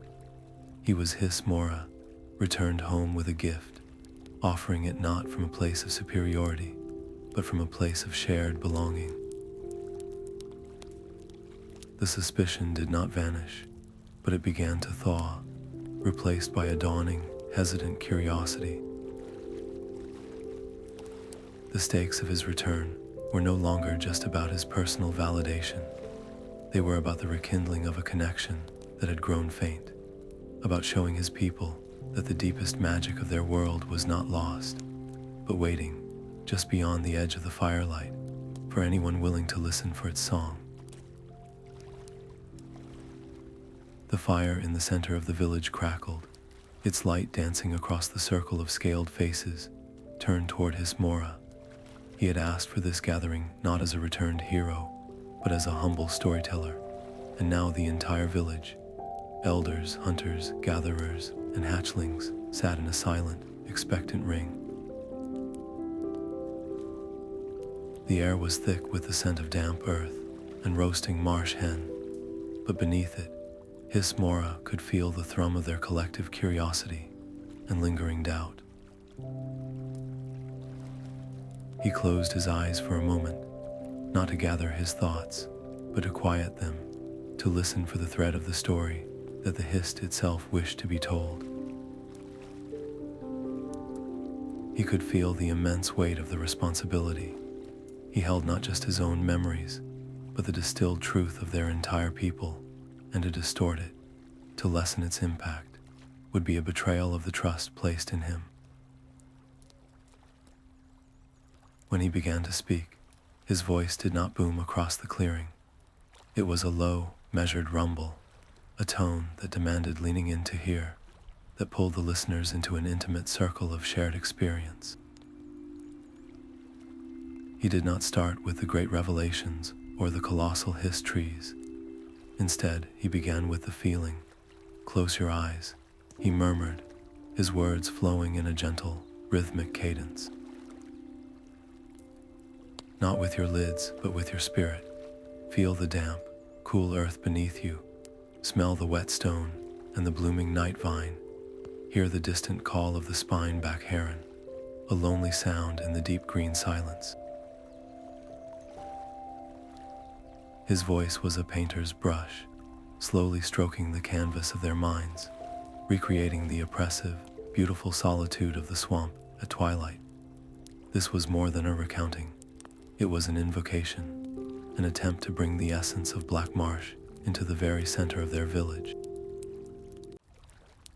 He guided them through his journey with a sensory richness that was almost overwhelming. He described the electric jolt that ran up his arm as he cut the first sentient vine, not as a shock, but as a greeting. He spoke of the taste of the vision water from the secluded pool, how it was like drinking liquid moonlight that held the echoes of 1,000 forgotten voices. His pacing was deliberate, with long, purposeful pauses that were filled only by the night sounds of the swamp, allowing each image to settle and take root in the hearts of his audience.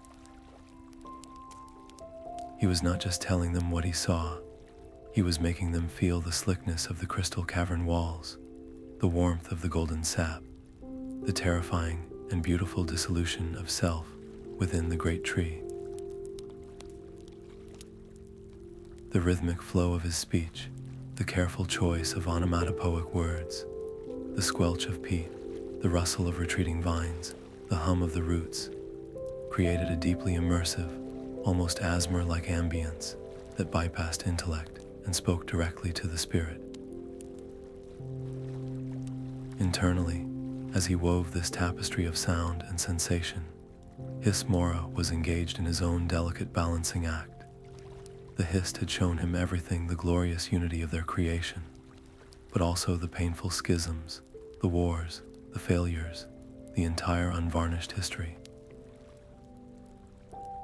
The temptation was to share it all, to unburden himself of the full, crushing weight of this knowledge. But he felt a deeper wisdom guiding him, the same gentle nudge that had calmed the swamp tigers. This was not the time for stark truths that could breed guilt or division. The vision he chose to focus on, to elaborate with the most vivid detail, was the one from the reflective pool of sap.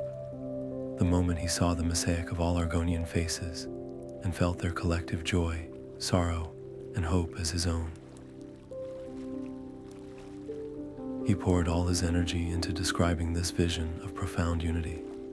"I saw your face," he said softly, making eye contact with Strikes the Root.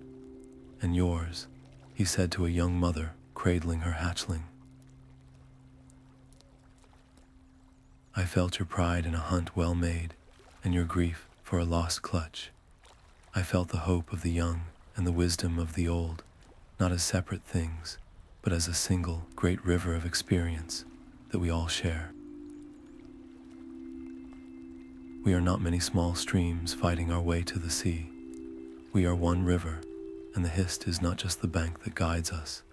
It is the very water that carries us, the current that connects every single drop."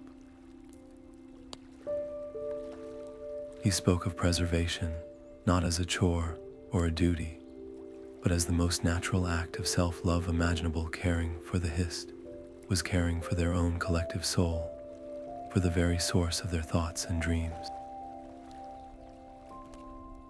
The effect on the villagers was visible, a physical wave of emotion that moved through the circle. Hardened warriors who had met him with suspicion now had a distant, softened look in their eyes, as if gazing upon a long-lost memory. The shaman, lifts with the wind, had silent tears tracing paths through the dusty scales on her cheeks, her hand pressed over her heart, as if trying to hold in a feeling too large to contain. A low, harmonious hum began, not from Hiss-Mora, but from the villagers themselves, a spontaneous, resonant response that was the ancient Argonian expression of deep feeling and agreement. It was the sound of a shared heart beating as one. Hiss-Mora's personal revelation, earned through solitude and terror, had done its work. It had transcended the individual and become a collective awakening, a sudden, powerful remembering of a truth they had always known, but had somehow allowed to grow quiet. The story was no longer his, it was theirs, and in the resonant silence that followed his final word, the only sound was the crackling of the fire and the deep, approving hum of the village itself, a sound that harmonized perfectly with the distant, ever-present song of the swamp. The decision to embark on a pilgrimage did not come from a place of mere curiosity, but as a deep, resonant calling that had been awakened in every villager's heart by Hiss-Mora's story. It was a shared need, a collective yearning to witness with their own eyes the truth they had felt in their bones as he spoke. And so, as the first light of dawn filtered through the mist, the entire village gathered at the edge of the settlement, not as a disorganized crowd, but as a purposeful community ready to walk together into the unknown. Hiss-Mora stood before them, no longer an object of suspicion, but a trusted guide, his calm presence a living bridge between their familiar world and the ancient mysteries that lay ahead. He looked over the group, the eager young hatchlings, the cautious elders, the strong hunters and gatherers, and understood that this journey was as much about learning to travel together as it was about reaching the destination. From the very first step into the tree line, the nature of their travel changed. This was not a frantic escape or a desperate quest like his own had been. It was a slow, mindful procession. Hiss-Mora moved at the head, but he frequently stopped, holding up a hand for silence. He would point not with a finger, but with a slight tilt of his head or a flick of his tail, drawing their attention to the subtle language of the swamp that he had learned to read. "See here," he would murmur, his voice low so they had to lean in to listen. "The moss grows thicker on this side of the cypress tree. It whispers of clean water flowing just to the north." He showed them how to distinguish the safe, solid pathways of packed earth from the deceptive leaf-covered mats that concealed sinkholes, not by poking them with a stick, but by feeling for the slight give and the faint, hollow resonance underfoot. He taught them to identify the vibrant, trumpet-shaped poison flowers, not as enemies to be destroyed, but as respected guardians of their own space, to be given a wide and careful berth. He spoke of the swamp not as a hostile force to be conquered, but as a living relative to be understood. He showed the hunters how to sense the mood of the wildlife, how a sudden silence from the tree frogs could mean a predator was near, but a restless, chattering agitation could signal a coming storm long before the clouds appeared. He taught the gatherers to ask permission before taking a medicinal plant, to offer a drop of water or a strand of hair in thanks, reinforcing that every resource taken was part of an exchange, not a simple claim of ownership. The journey became a moving school, each mile a lesson in reverence and perception. The villagers who had lived on the swamp's edge their entire lives began to see their home with entirely new eyes, realizing they had only ever skimmed the surface of its deep, interconnected wisdom. This newfound harmony was abruptly shattered when the group reached a place where the vibrant hum of life simply stopped. The transition was jarring. One moment they were surrounded by the lush, cacophonous greenery of healthy marshland. The next, they stepped into a silent, gray waste. The air lost its rich scent of decay and growth, replaced by a harsh, metallic tang that stung the nostrils. The ground underfoot was not soft peat, but a cracked, brittle mud, bleached of color and littered with the skeletal remains of shrubs and small trees that had been poisoned where they stood. A sickly, yellowish scum coated a nearby stream that trickled sluggishly through the devastation. This was not the work of the swamp's natural cycles. This was a violent, artificial wound. The signs were unmistakable deep ruts from cartwheels, a discarded, rusting tool half buried in the muck, and the distinct, acrid smell of chemicals used by miners to separate ore from rock. A small, exploratory operation from a nearby settlement had clearly come and gone, leaving behind a festering scar of pollution that was slowly leaching its poison into the surrounding ecosystem. The group halted at the edge of the Blight, a wave of dismay and anger passing through them. Strikes the root growled low in his throat, his claws flexing. This is their doing, the dry skins from the hills. They take what they want and leave only death behind. His instinct, and that of several others, was to bypass the area entirely. To them, it was a place of corruption, a testament to the outside world's careless poison. To step into it was to risk contamination, to waste time on a problem they did not create. The path around, though longer and through denser thicket, felt safer, cleaner. Hiss-Mora stood silently, feeling the conflict within the group and within himself. The old him would have agreed. The path of least resistance was the logical choice, but the Argonian, who had communed with the Hist, felt the wrongness of this place as a physical pain. It was not just an eyesore, it was a dead zone in the living network he could now perceive. The silence here was a scream. He could feel the faint, agonized whispers of the earth below, the choked-off connections of the roots that tried to spread through the poisoned soil. This was not merely an obstacle on their path. It was a test of their newfound resolve.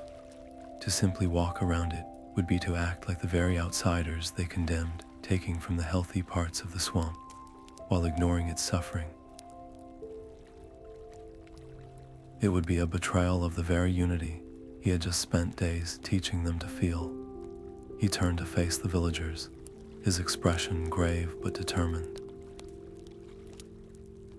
"If we leave this wound to fester," he said, his voice carrying over the unnatural silence, "its poison will spread. It will find the streams that feed our fishing grounds. It will creep into the roots of the plants we use for medicine. To bypass it is to allow the carelessness of others to dictate the health of our home." The Hist does not only thrive in places of untouched beauty, it also calls to us in places of hurt, asking for healing. He announced his decision not as an order, but as an invitation. They would not go around, they would try to heal the land. What followed was not a complex magical ritual from a scroll, but something more profound. It was an act of collective will, a prayer made physical. Following Hiss-Mora's lead, they formed a wide circle around the periphery of the blighted land. They did not step into its center, not yet, out of respect for its pain. Instead, they knelt and placed their hands upon the healthy earth at the very edge of the damage. Hiss-Mora began a low, resonant chant, not in words, but in pure tone, a vibration that mimicked the healing hum of the Hist's roots. One by one, the villagers joined him, their voices layering, creating a wall of harmonious sound that pushed against the dead silence. They visualized the sound as a wave of clean, golden light, flowing from their hands into the earth, seeking out the threads of poison and dissolving them.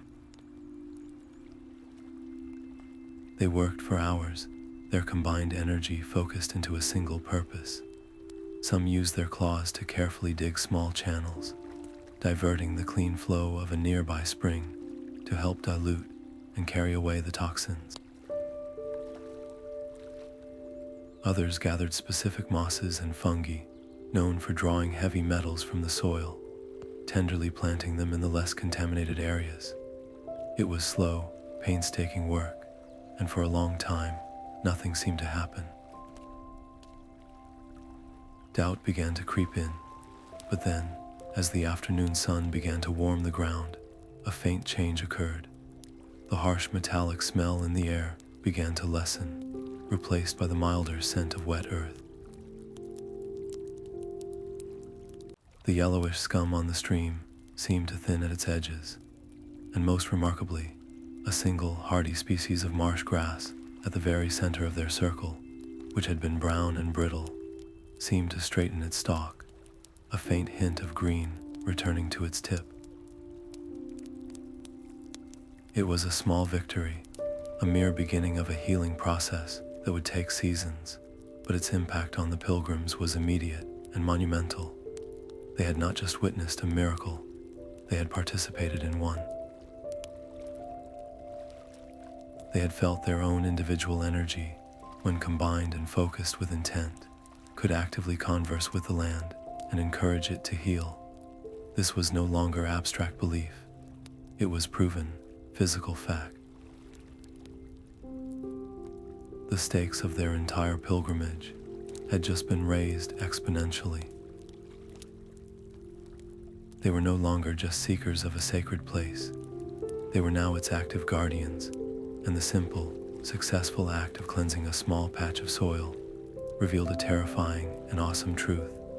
The world beyond their swamp was capable of creating wounds on a scale they could scarcely imagine, and the duty to defend against them now rested on their shoulders.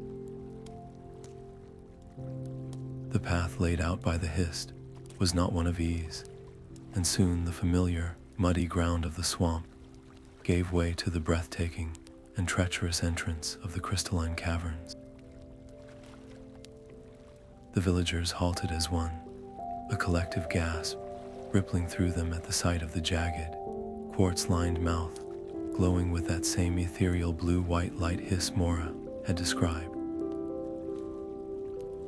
For many who had never ventured beyond the sun-drenched marshes, the sight was both awe-inspiring and deeply intimidating. This was a place of legend, a threshold into the true heart of their world, and it demanded a courage they were only just beginning to discover within themselves. Hiss-Mora turned to face them, his form silhouetted against the radiant entrance. He saw the fear in their eyes, the hesitation in their postures. The way forward is not of stone and air alone, he began, his voice calm and carrying easily in the preternatural silence that surrounded the caverns. It is made of memory and song. The path is not seen with the eyes, but felt with the spirit. Let the fear pass through you. It is a natural guardian, but it does not have to be your master. He placed a hand flat against the cool, smooth surface of the crystal arch. Feel this. It is not dead rock. It hums with the same energy that flows in your own blood. The roots of the Hist are the veins of this place, and their light is a guide for those who know how to read it. He taught them to still their minds, to listen not for sound, but for the subtle, resonant vibration that pulsed through the very air, a harmonic frequency that was the signature of the Hist's ancient power. He showed them how the glowing roots within the walls pulsed in a gentle rhythm, a visual cadence that could be followed like a trail of stars in a night sky. With Hiss-Mora at their head, the group ventured into the dazzling labyrinth. The interior was even more magnificent than his story had suggested, a cathedral of refracted light and echoing whispers. The floors were treacherously smooth, worn to a glassy finish by ages of mineral-rich water, and the passages twisted and turned, often narrowing to choke points that required them to move in single file, their scales scraping against the impossibly hard, luminous walls. Hiss-Mora moved with an unerring confidence, his every step sure, his choices at each fork instantaneous. He was not guessing, he was listening, his entire being attuned to the deep, guiding hum that was as clear to him now as a shouted direction. The villagers followed, their initial fear slowly transforming into a focused, shared concentration, each person learning to feel for the vibrations underfoot and to trust the intuitive nudges that the environment seemed to offer. The incident happened in one of the narrowest passages, a tight squeeze between two great facets of crystal that leaned inward. A young hunter named Glides on Water, perhaps overconfident from their progress, tried to move too quickly. His travel pack, laden with supplies, snagged on a sharp crystalline outcrop. He twisted to free it, lost his footing on the slick ground, and with a sickening crunch of shifting weight, his leg became jammed between the two rock faces, pinned at an awkward, painful angle. A sharp cry of pain and panic echoed through the chamber, immediately followed by a wave of claustrophobic terror that was almost palpable in the confined space. The serene harmony of the group shattered. Others tried to press forward to help, only creating a logjam of anxious bodies in the tight corridor, their frantic movements and raised voices amplifying the sense of impending disaster. Hiss-Mora did not shout for order. He moved back through the press of bodies with a calm authority, his presence alone creating a pocket of stillness. He knelt beside Glides on Water, whose breaths were coming in short, ragged gasps, his eyes wide with the primal fear of being trapped and crushed. Placing a hand on the young Argonian's heaving chest, Hiss-Mora closed his eyes. He did not merely offer comforting words, he reached out with his enhanced connection, projecting not his own energy, but the deep, steady, resonant calm of the Hist itself. It was a feeling of immense, ancient stability, of roots that held fast against 1,000 storms, of time that moved with a patient, unhurried pace. He poured this sensation into Glides on Water, a silent whisper into his panicked mind. You are not trapped.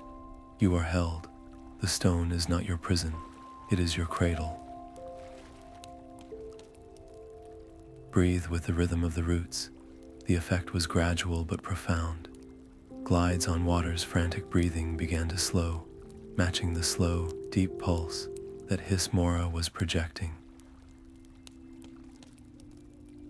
The terror in his eyes receded, replaced by a dazed, focused calm. The stone, it is breathing, he murmured, his voice barely a whisper. With the victim stabilized, Hiss-Mora shifted seamlessly into the role of a coordinator. His voice was low and directive, each instruction clear and purposeful. You, steady his shoulders. You, behind me, brace your foot against that ledge and pull when I say. The rest of you, move back. Give us space and light. He assessed the geometry of the trap with a single glance, identifying the precise point of pressure. With a coordinated heave from the team he had assembled, the rock shifted just enough for glides on water to slide his leg free, bruised but unbroken. The rescue, executed with such quiet efficiency and profound empathy, did more than just free a trapped companion. It forged the group into a single, unified entity. The shared moment of crisis and its calm resolution dissolved the last vestiges of individual doubt and hierarchical separation.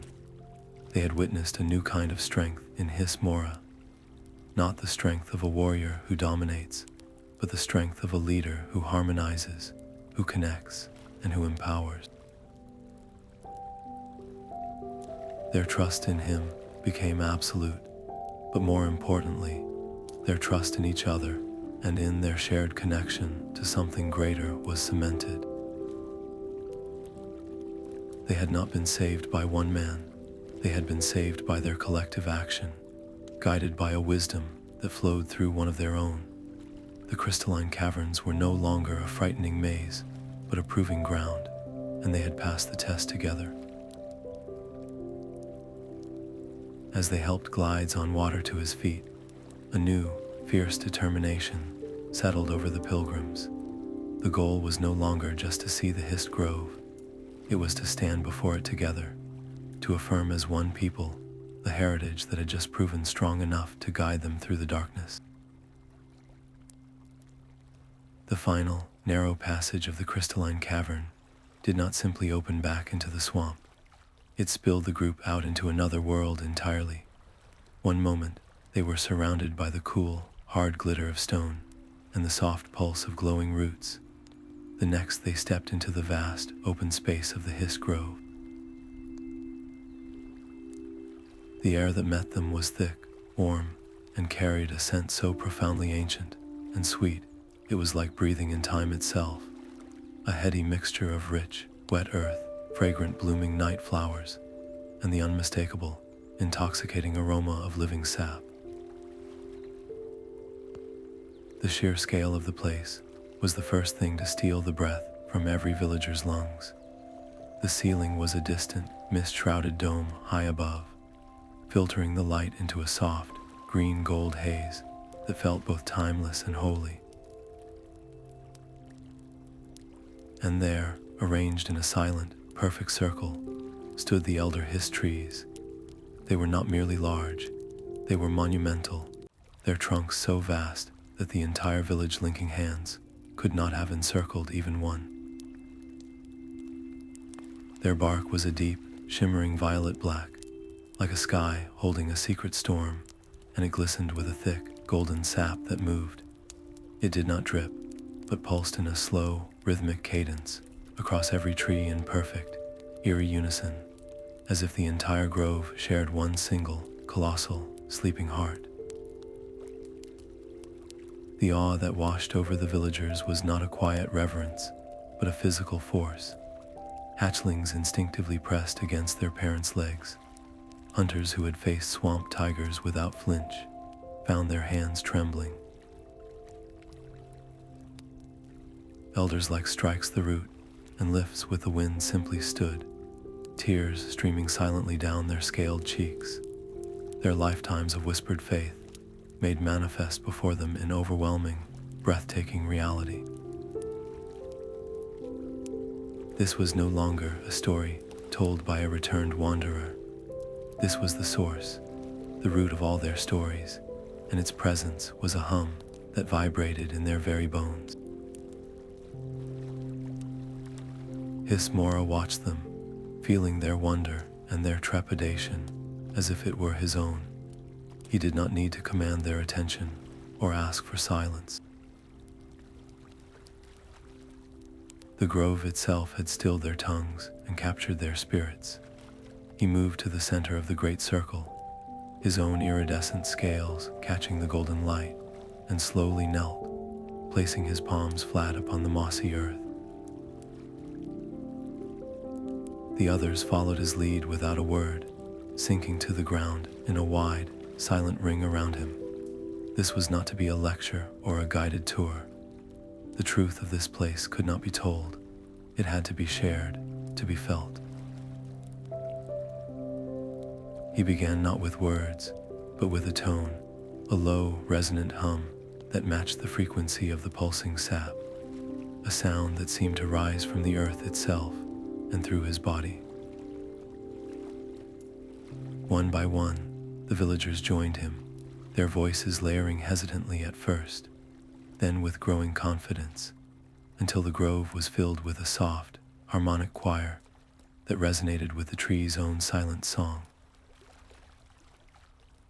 From a pouch at his side, Hiss-Mora produced a single, intricately carved bowl. Into it, he poured water from his own canteen, and then, with the utmost reverence, he approached the nearest of the great trees. Using a claw, he gently scored a single, shallow line in the bark, just enough for a trickle of the thick, golden sap to well forth and mingle with the water in the bowl, turning it into a luminous, swirling elixir. He carried the bowl back to the circle, and without a word, he began to move among them. Each villager drank, their eyes wide, their hands steady as they partook of the offering.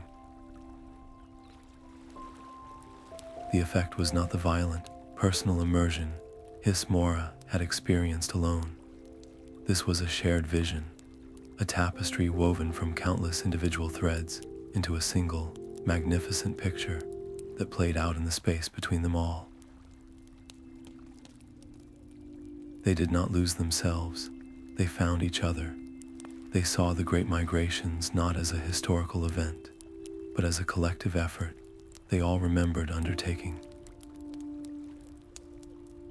They felt the joy of a bountiful harvest and the grief of a great loss as communal emotions that belonged to every one of them. A young mother felt the fierce protectiveness of a warrior from 1,000 years ago.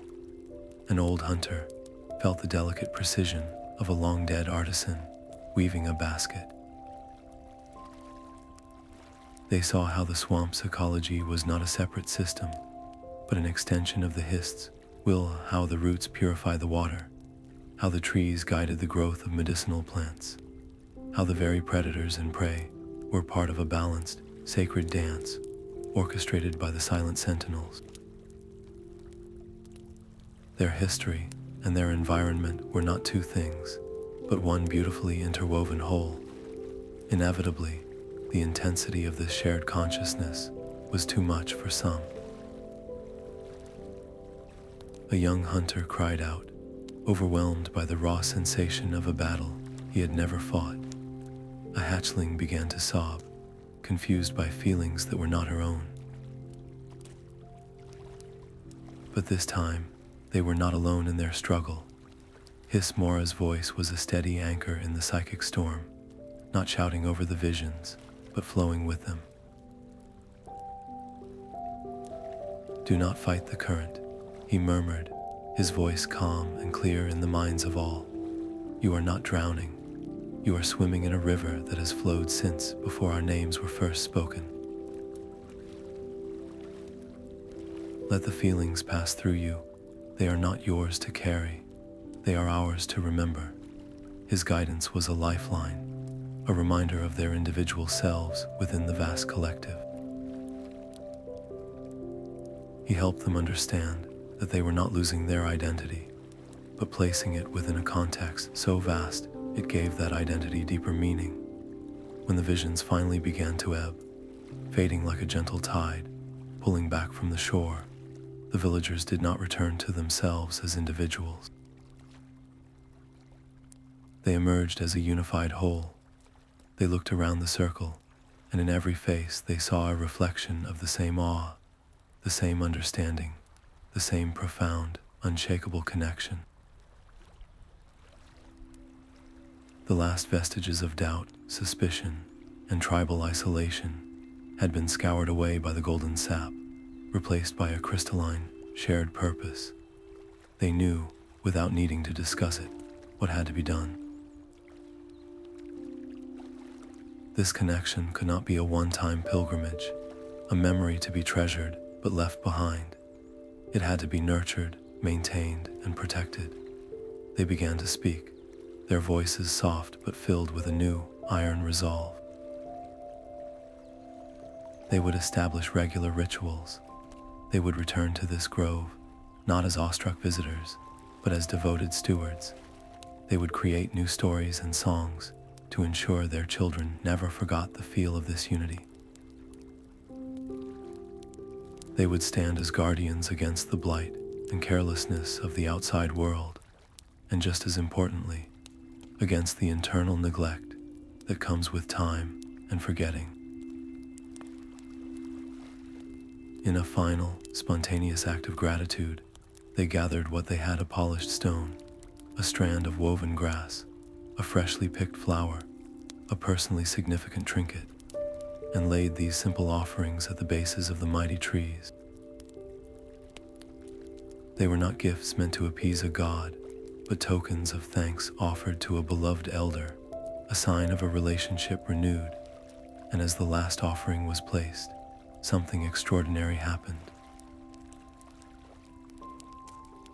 The grove, which had been pulsing with its steady, slow rhythm, seemed to draw a breath. The golden sap on the trunks of the trees glowed brighter, the light intensifying from a soft shimmer to a warm, radiant gleam that chased the shadows from the clearing and lit every awestruck face with its benevolent gold. It was a response, an acknowledgement, a silent, luminous promise that the bond, once remembered, would never be broken. The journey back to the village was a quiet one, but the silence was not empty. It was filled with a new, profound understanding that flowed between the returning pilgrims like a second current of air. They walked not as a loose collection of individuals, but as a single, cohesive organism, their steps in sync, their eyes seeing the swamp with a shared, deepened vision.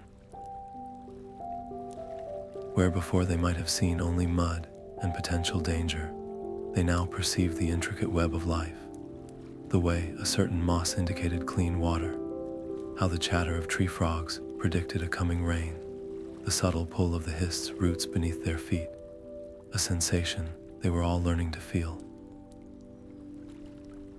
They moved with a mindful grace, carefully avoiding fragile nesting grounds and pausing to clear debris from a stream without needing to be asked, their actions speaking of a reverence that had moved from their heads directly into their hearts.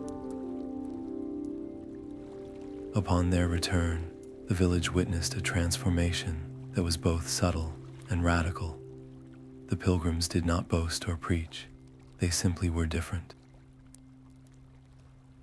Their calm certainty, the new, faint iridescence that seemed to cling to their scales, and the way they now worked together with an unspoken harmony were more powerful than any grand proclamation. Hiss-Mora, in particular, was met with a gaze that had shifted from curiosity to something deeper, a respect that bordered on awe. He was no longer just Hiss-Mora who had wandered off.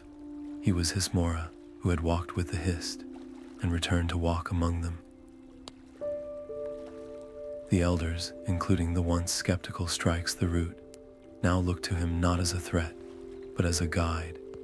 They offered him a place of honor at the council fire, seeing in him the living bridge to the wisdom they had almost allowed to fade. But Hiss-Mora gently, humbly, declined the traditional role of chieftain or high shaman. He had felt the weight of leadership in the caverns and knew its true shape. His purpose was not to command from above, but to nurture from below, to tend to the roots so the entire tree might flourish. A leader who stands alone is a tree with shallow roots, he explained to the council, his voice calm and sure. It may stand tall for a time, but the first storm can topple it. Our strength does not lie in one person, but in the knowledge shared by all, and that knowledge must be given to those who will carry it longest. our children. With this conviction, he quietly shifted his entire focus. He did not want to build a monument, he wanted to plant a garden, and so he began a school. This was not a school of stone walls and rigid benches. Hiss-Mora's classroom was the swamp itself, his curriculum written in the patterns of the moss and the songs of the wind.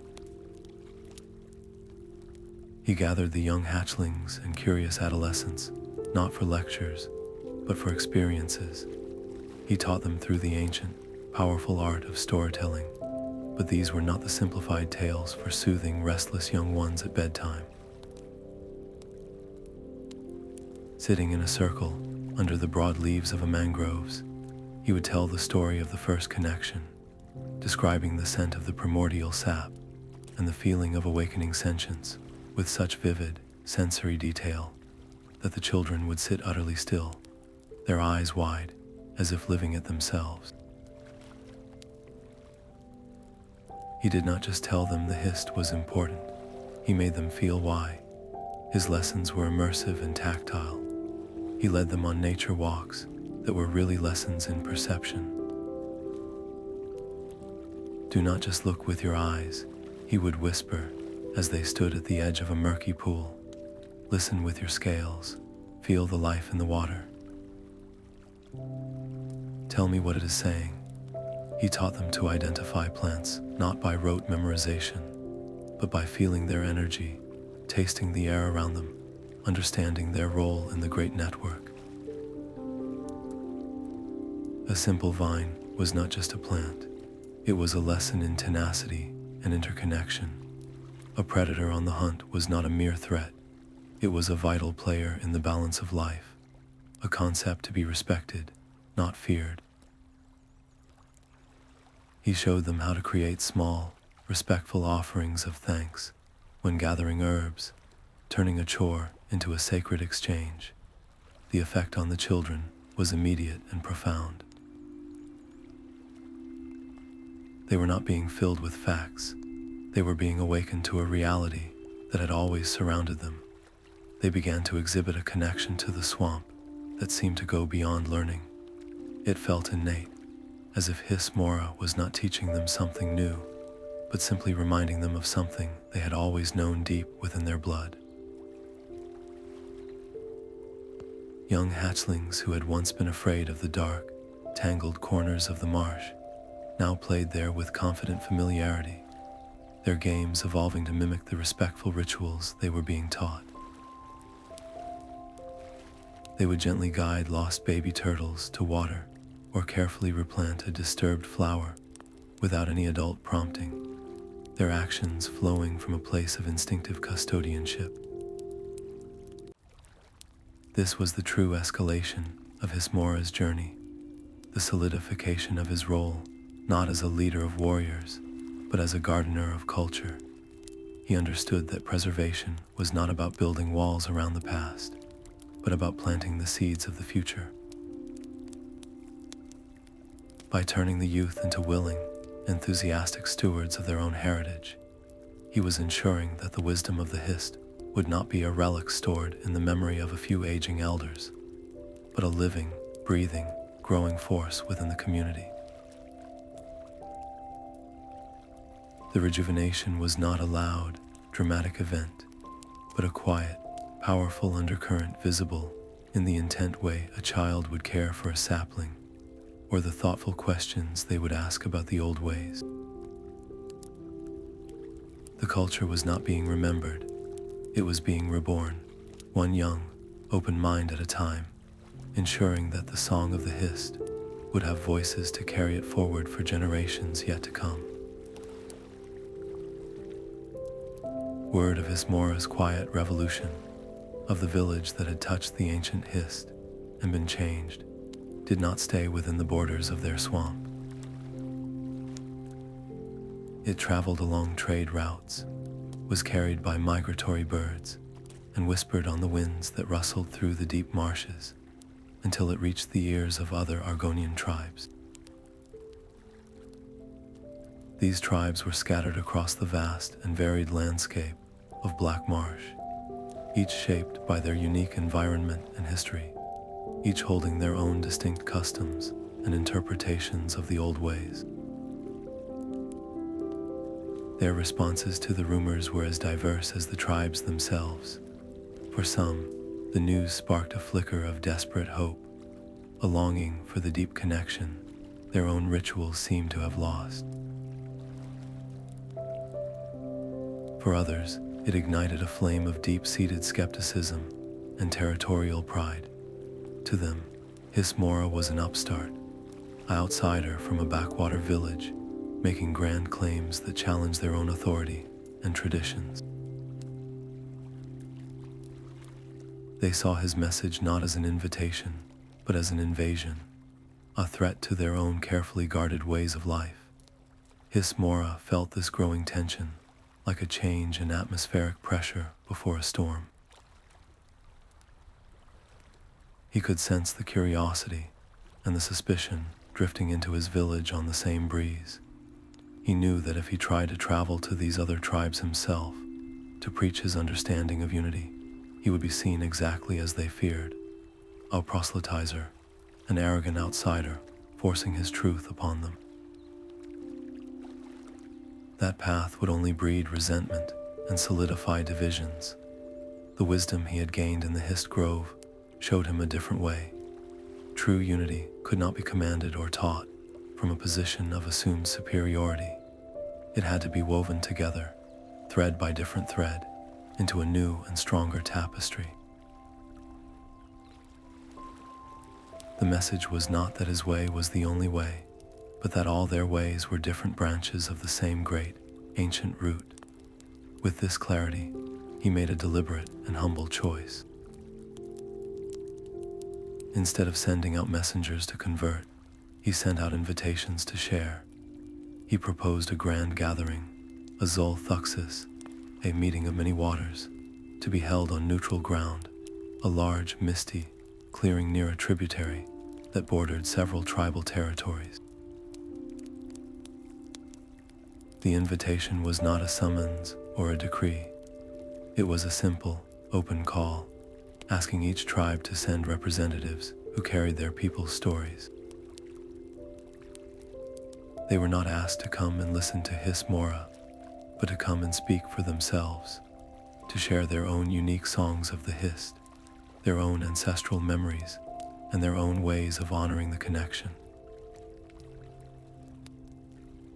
When the day arrived, the clearing was a sight unlike any most had ever witnessed. Argonians from tribes with scales of every conceivable pattern and hue stood in cautious clusters. There were the pale, almost bone-white scales of the salt marsh tribes from the coasts, their patterns mimicking the frothy waves. There were the deep, mottled browns and greens of the mangrove dwellers, and the vibrant, almost golden scales of a tribe that lived near the geothermal vents in the north. The air was thick not with the promised unity, but with a palpable, wary silence. Old territorial disputes and generations of isolation hung between them like invisible walls. Hiss-Mora began not with a speech, but with a story, his own. He told it not from a raised platform, but sitting on the ground among them. He spoke of his loneliness, his stumble into the Sinkhole, his fear before the Guardians, and his ultimate surrender within the great tree.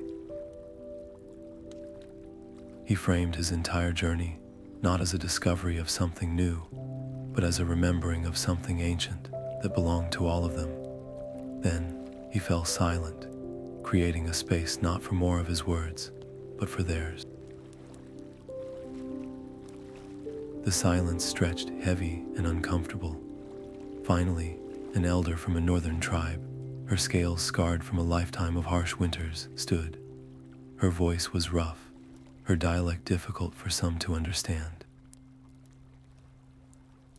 She did not speak of glorious visions or profound unity. She spoke of survival.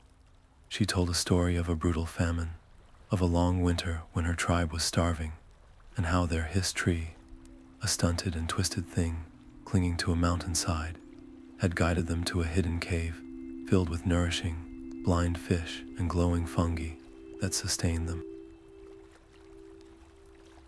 Her story was not one of cosmic connection, but of practical, desperate salvation. Her Hist was not a grand philosopher, but a fierce, protective provider. Her story broke the dam. A hunter from the eastern mangroves stood next. He told a thrilling, terrifying tale of his people's Hist, which they believed communicated through the patterns of predator and prey, teaching them the dance of the hunt and the respect for the life taken. A young artisan from a coastal tribe then shared a beautiful legend of how the first patterns on their scales were inspired by the intricate, swirling designs they saw in the Hists sap under the moonlight, and how their art was a form of worship. One by one, the stories flowed. Each was different. Some were gentle and spiritual, others were practical and harsh. Some tribes saw the Hist as a silent parent, others as a demanding teacher, others as a partner in a constant struggle for survival. There was no single, monolithic truth. Instead, a magnificent mosaic began to form before them all.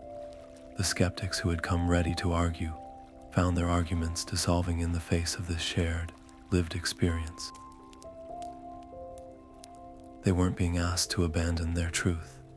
They were being invited to see how their unique truth fit into a pattern far greater and more beautiful than they had ever imagined. The collaborative approach was not a strategy, it was the message itself. By creating a space where every voice could be heard without judgment, Hiss-Mora demonstrated the very unity he spoke of.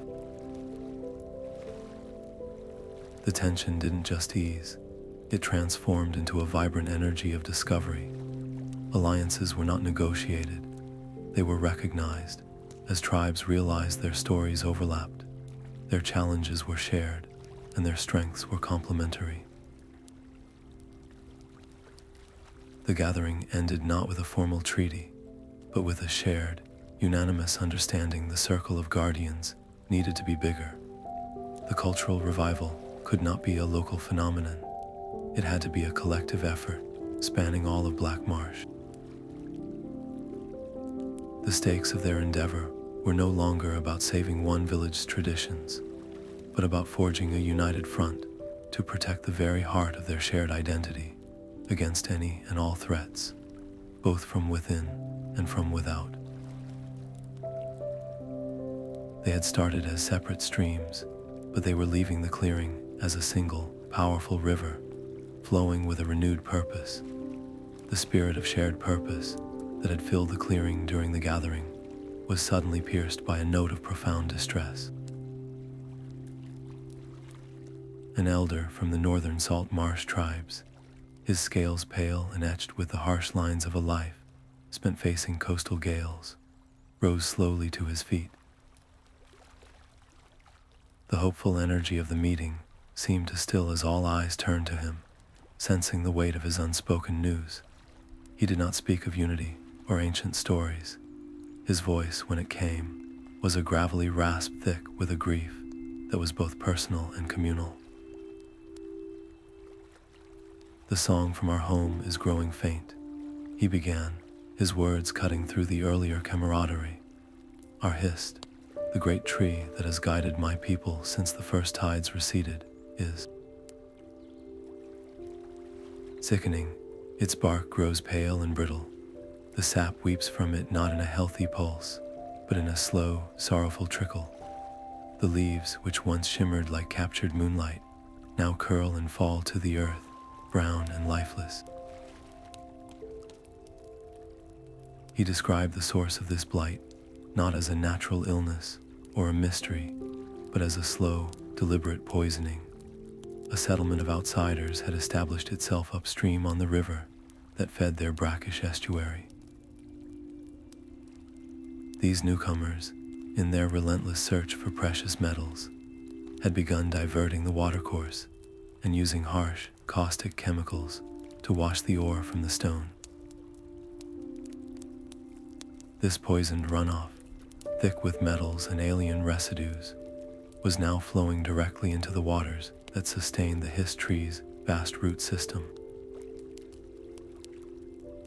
The elder's description painted a picture of a silent, creeping death, a vital organ of their world being slowly strangled by a carelessness that was continents removed from the reverence just discussed in the clearing.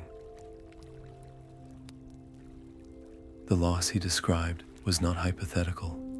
It was imminent, a vital thread in the great tapestry of Argonian life, on the verge of being permanently severed. Without a moment of hesitation, without consulting his own village elders or weighing the political risks, Hiss-Mora stepped forward. His response was not a calculated decision. It was an instinctive reflex, a physical manifestation of the unity he had just helped to forge. "We will come," he said, his voice firm and clear, carrying across the silent gathering. "We will see this sickness for ourselves, and we will do everything in our power to help you heal your tree." This immediate offer was the first true test of the newfound alliance, a demand for action to match the lofty ideals they had just celebrated. It was one thing to share stories in a neutral clearing. It was another entirely to commit to a long, dangerous journey into the territory of a distant tribe, to confront a problem they did not create and a threat they did not fully understand. Organizing the group required a delicate touch. This was not his own village, where his word carried the weight of hard-earned trust. He had to appeal to the strengths of the diverse tribes present. He asked for volunteers, not commands, seeking those with specific skills. A deep-rooted shaman from the mangrove tribes who understood the language of plants and sickness. A few strong hunters from the eastern forests who could protect them on the long road, and a pair of keen-eyed scouts from the marsh dwellers who could read the faintest signs in the water and the earth. The journey would be long, taking them far from the humid heart of the marsh into the rocky, unfamiliar coastal highlands where the northern tribe made their home. The path was unknown, the solution was a complete mystery, and the settlers responsible for the pollution were an unpredictable variable. As the chosen group assembled, preparing supplies for the trek north, the gravity of their mission settled over everyone. The festive energy of the gathering had been replaced by a somber, determined resolve. They were no longer just representatives of their tribes. They were now guardians of the Hist in its most vulnerable state. This was no longer a philosophical exercise in cultural revival. The conflict had escalated from internal doubts and faded traditions to a tangible, external threat, actively harming the very source of their shared existence. Failure was no longer an abstract concept. It meant standing witness to the death of a centuries-old consciousness, the permanent silencing of a unique voice in the chorus of the Hist. With packs shouldered and resolve steeled, they set out from the clearing, not as a parade of celebration, but as a solemn delegation of healers walking into the unknown, each step carrying the immense weight of a heritage they were now collectively sworn to protect. The journey north was a sobering transition from the familiar, humid heart of the marsh into a landscape that felt wounded. The air grew thinner and carried a sharp, metallic tang that stung the nostrils, a foreign scent that spoke of industry, not life. The lush, cacophonous chorus of the swamp faded behind them, replaced by an unnerving quiet, broken only by the sigh of a wind that seemed to carry dust instead of seeds. When the group finally reached the salt marsh territory of the northern tribe, the sight that greeted them was a physical blow to the spirit. The estuary, which should have been a vibrant meeting of fresh and salt water, teeming with life, was a stagnant, mournful place. The water was not clear, but a sickly, opaque gray, its surface streaked with iridescent rainbows of oil and scum. The vegetation along the banks was withered and brittle, coated in a fine, pale dust, and the very earth seemed to have lost its vitality, crumbling into a lifeless powder underfoot. And at the center of this blighted landscape stood the Hist tree. It was a heartbreaking sight. This was not the majestic, pulsing sentinel of Hiss-Mora's visions. Its bark, which should have been a deep, vibrant hue, was pale and cracked, weeping a thin, watery sap that held no golden light. Its few remaining leaves were curled into brittle, brown fists, clinging desperately to skeletal branches. The tree stood in a pool of the murky, contaminated water, its great roots submerged in the poison that was slowly, inexorably killing it.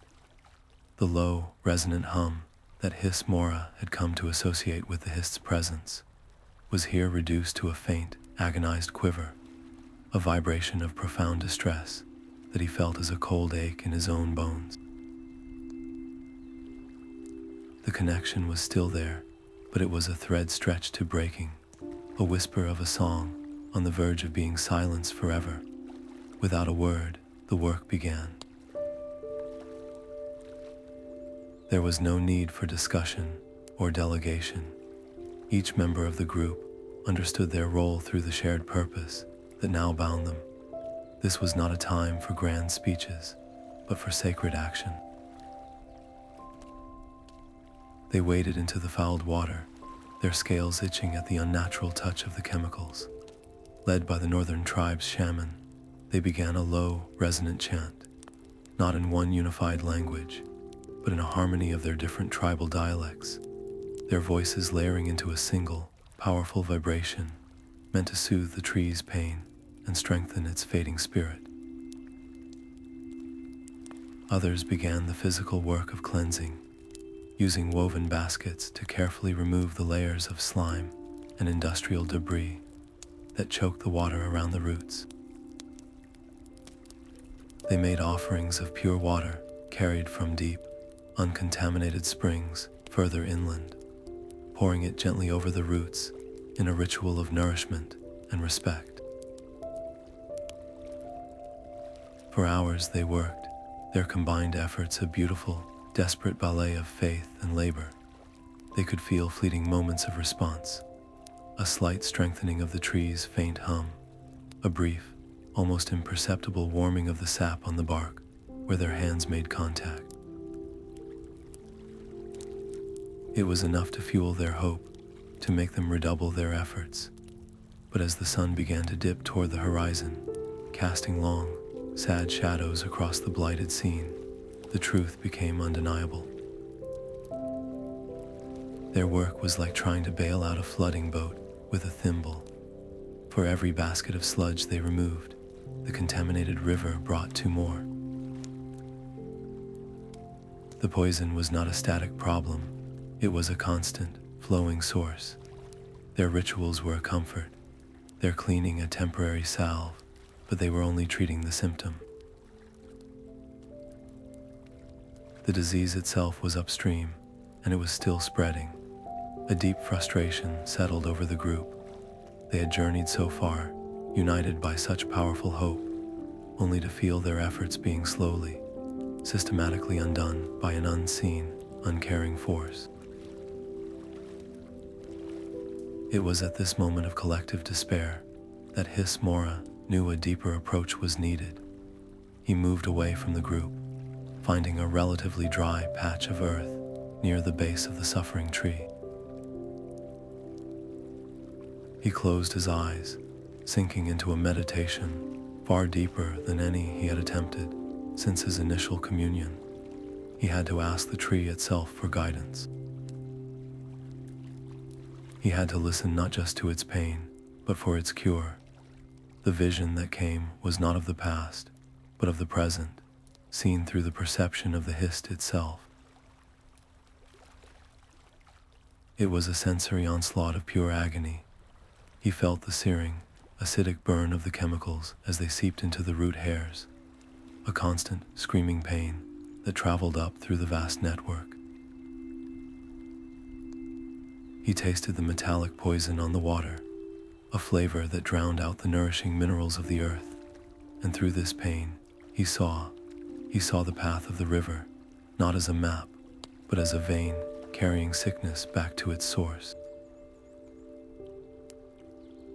The vision pulled his consciousness upstream, following the contamination to its origin, a stark, raw gash in a hillside where the earth had been torn open. He saw figures moving there, not with malicious intent, but with a single-minded focus on the rock. Oblivious to the delicate ecosystem, they were systematically destroying downstream. The message from the Hist was not one of anger, but of a simple, desperate truth. The healing cannot happen here. The wound is elsewhere. The flow must be stopped at its source. Hiss-Mora's eyes snapped open. The answer was clear, and it was infinitely more complicated than any of them had anticipated. The challenge was no longer spiritual or environmental. It was now profoundly social and political. They could chant and clean until they collapsed from exhaustion, and it would mean nothing unless they could convince the settlers, the outsiders, the dry skins, to change their practices. This revelation raised the stakes of their mission to a terrifying new level. They were no longer just healers tending to a sick tree. They were now would-be diplomats walking into a situation fraught with potential for conflict, misunderstanding, and possibly even danger. They had to confront a culture that operated on a completely different set of values, one that likely saw the marsh as a resource to be exploited, not a relative to be revered. The fate of the Hist tree, and perhaps a crucial part of their shared heritage, now depended not on the strength of their rituals, but on the power of their words and their ability to bridge a seemingly impossible divide. The path leading from the blighted estuary to the outsider settlement was not a trail made by animals or the gentle tread of pilgrims. It was a raw, ugly gash cut into the earth by heavy cartwheels and booted feet, a wound in the landscape that spoke of force and extraction, not harmony. As Hiss-Mora and his small, carefully chosen delegation followed it, the air itself changed. The complex, living symphony of the swamp, the hum of insects, the croak of frogs, the whisper of wind through reeds, was drowned out by a new, jarring cacophony.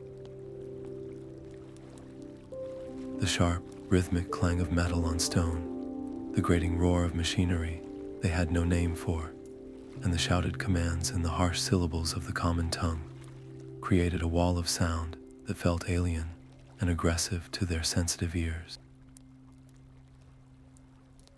Cresting a final, scarred hill, they looked down upon the source of the poison.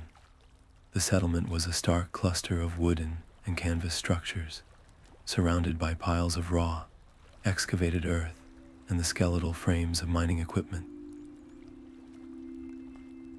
The inhabitants, mostly humans and a few stout dwemer, moved with a frantic, purposeful energy that was utterly foreign to the patient rhythms of the marsh.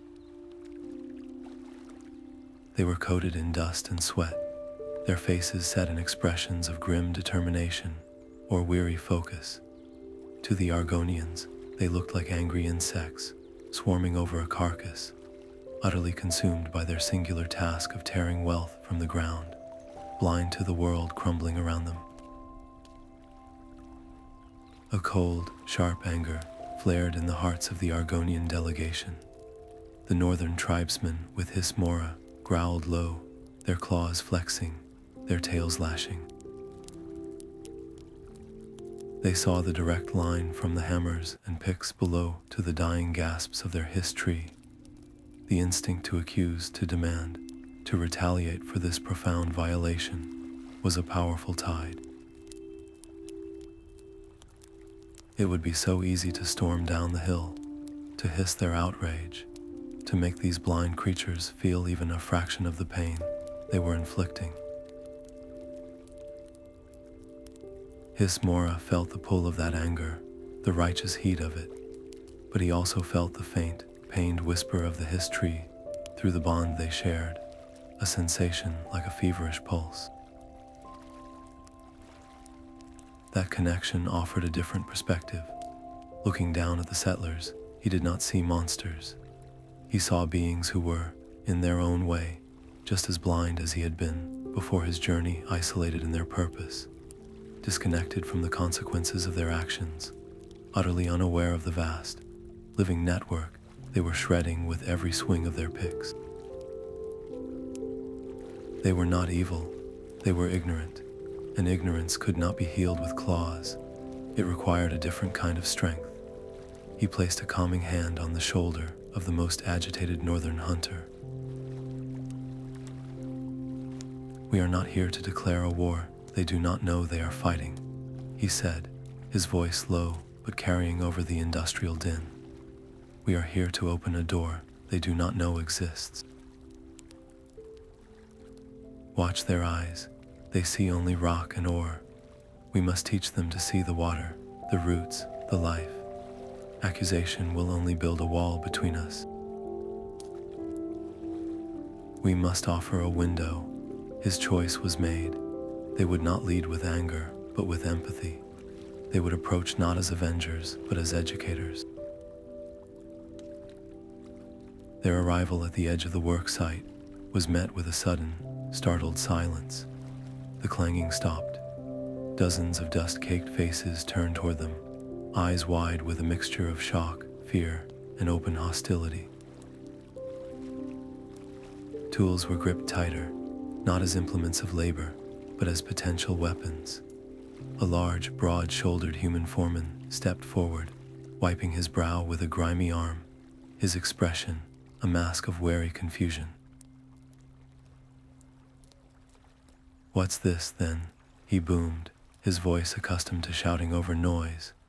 "Lizard folk, we've no quarrel with you. This is a claimed site. You're trespassing on consortium property." Hiss-Mora took a slow, deliberate step forward, keeping his hands open and visible, his posture relaxed but respectful. He ignored the term, lizard folk, the instinct to correct it overshadowed by the larger goal. "We do not come to quarrel," he began, speaking the common tongue with a careful, rumbling cadence. "We come to speak of the water." He gestured back the way they had come, toward the river. "The water that flows from your works here, down to our homes." The foreman scoffed, though a flicker of unease crossed his features. "Water's water. It finds its own path. We're digging for star metal, not poisoning wells." This was the critical moment. The path of accusation lay wide open. Instead, Hiss-Mora chose the path of shared reality. "The water carries more than just its own path," he said, his voice taking on the patient, rhythmic tone of a storyteller. "It carries the memory of the stone it touches. Right now, it carries a bitter memory from your machines, a memory that is causing the great trees downstream to grow sick. The leaves fall, the sap weakens. The creatures that drink from it sicken." He spoke not in abstract terms of ecosystems, but in tangible, visceral consequences. He described the withered plants, the silent banks of the river, the palpable grief of his people, not as a list of complaints, but as a story of a world out of balance. He saw the foreman's initial defiance begin to waver, replaced by a dawning, uncomfortable curiosity. Hiss-Mora pressed on, shifting from the emotional to the logical. You seek wealth from the stone, he continued, but a river that is dead cannot carry your barges. Land that is poisoned cannot grow your food. The same water you are harming now will, in time, find its way back to you. You are not separate from this land. You are drinking from it, breathing its air. To harm it is to build your house on a foundation you are actively cracking. He framed it not as a moral failing, but as a practical error in their own survival calculus. The dialogue that followed was slow and painstaking. It was a meeting of two completely different worlds, two alien ways of perceiving reality. The Argonians spoke of the Hist as a living library, a cradle of consciousness. The settlers spoke of quotas, yields, and profit margins. But Hiss-Mora, acting as a bridge, found the points of connection. He acknowledged their need for resources, but offered alternatives. Could they not dig in a different direction, away from the main water flow? Could they not build settling ponds to contain the runoff, to let the earth itself filter the toxins before they reach the river? He spoke of the long-term benefit of a healthy marsh, stable ground, clean water, and even the potential for new trade in unique marsh goods that a blighted land could never provide. His empathy and unshakable, logical patience began to work a subtle magic. The foreman, a practical man at heart, started to see the sick river not as a distant problem, but as a future threat to his own operation. The settlement's healer, a sharp-eyed woman who had been listening intently from the doorway of her tent, spoke up, confirming that cases of bellyache and skin rash had indeed increased since the mining began. A crack had formed in their wall of certainty. By the day's end, no swords had been drawn, no threats made. Instead, a fragile, astonishing agreement had been reached. The foreman, swayed by the combined force of practical warning and a strange, newfound respect for the scaled people before him, agreed to divert their waste stream and construct the settling ponds. It was a small concession in the grand scheme of their industry, but it was a monumental victory for diplomacy. The delegation returned to the dying Hist tree, not with conquest, but with a promise. And as the first flow of poison was cut off, replaced by the gradual trickle of cleaner water, the response from the tree was not immediate, but it was undeniable. It did not heal in a day, but the following morning, the northern tribe's shaman let out a soft, astonished cry. The thin, watery sap, weeping from the bark, had thickened slightly, and for the first time in weeks, it held the faintest, most precious shimmer of gold. The agonized quiver in the connection, Hiss-Mora felt softened, ever so slightly, into a sigh of relief.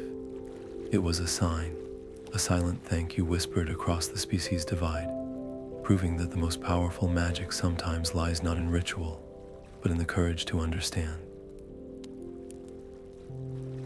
The return to the village was not a parade of triumphant heroes, but a quiet homecoming of weary guardians. While the northern tribe celebrated them with deep-throated hums of gratitude and offered gifts of polished sea stone and rare salt marsh blossoms, Hiss-Mora felt no surge of pride or victory. Instead, a different, heavier sensation settled upon his scales, the profound, unshakable weight of continued vigilance.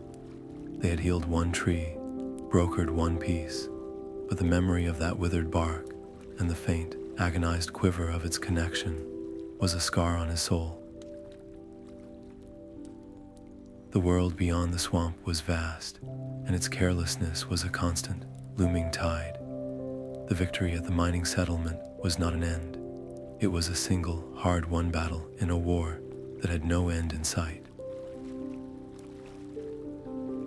He knew with a chilling certainty that other threats would arise, other trees would sicken, other outsiders, driven by greed or simple ignorance, would find new ways to wound the land.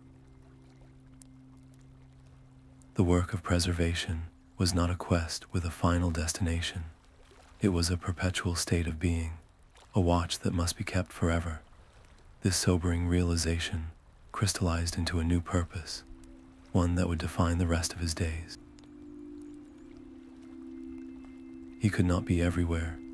No single Argonian, no matter how blessed by the Hist, could personally answer every cry of distress from across the vast, trackless expanse of Black Marsh.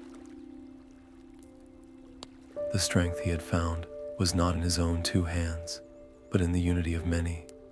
The gathering of the tribes had proven that. The solution, then, was not to become a lone sentinel, but to help weave a net of sentinels, a living, breathing network that could feel the tremors of danger across the entire marsh and respond with the collective strength of a people reunited. He would establish a formal network of Argonian guardians, a silent, sworn order dedicated to a single, sacred duty, to watch over the Hist trees and stand ready to answer their call. He began not with grand proclamations, but with quiet conversations. He sought out the representatives who had journeyed with him north, the ones who had felt the dying trees' pain and witnessed the power of their combined action. He spoke to the sharp-eyed scouts from the eastern mangroves, whose ability to read the faintest sign in water and wind made them perfect watchers. He conferred with the deep-rooted shamans from the southern tribes, whose sensitivity to the spiritual health of the land was unparalleled. He met with the pragmatic hunters from the central marshes, whose strength and courage would be needed to confront physical dangers. To each, he presented the same vision, a web of communication and mutual aid, stretching across all of Black Marsh, where a warning from one territory could bring help from another.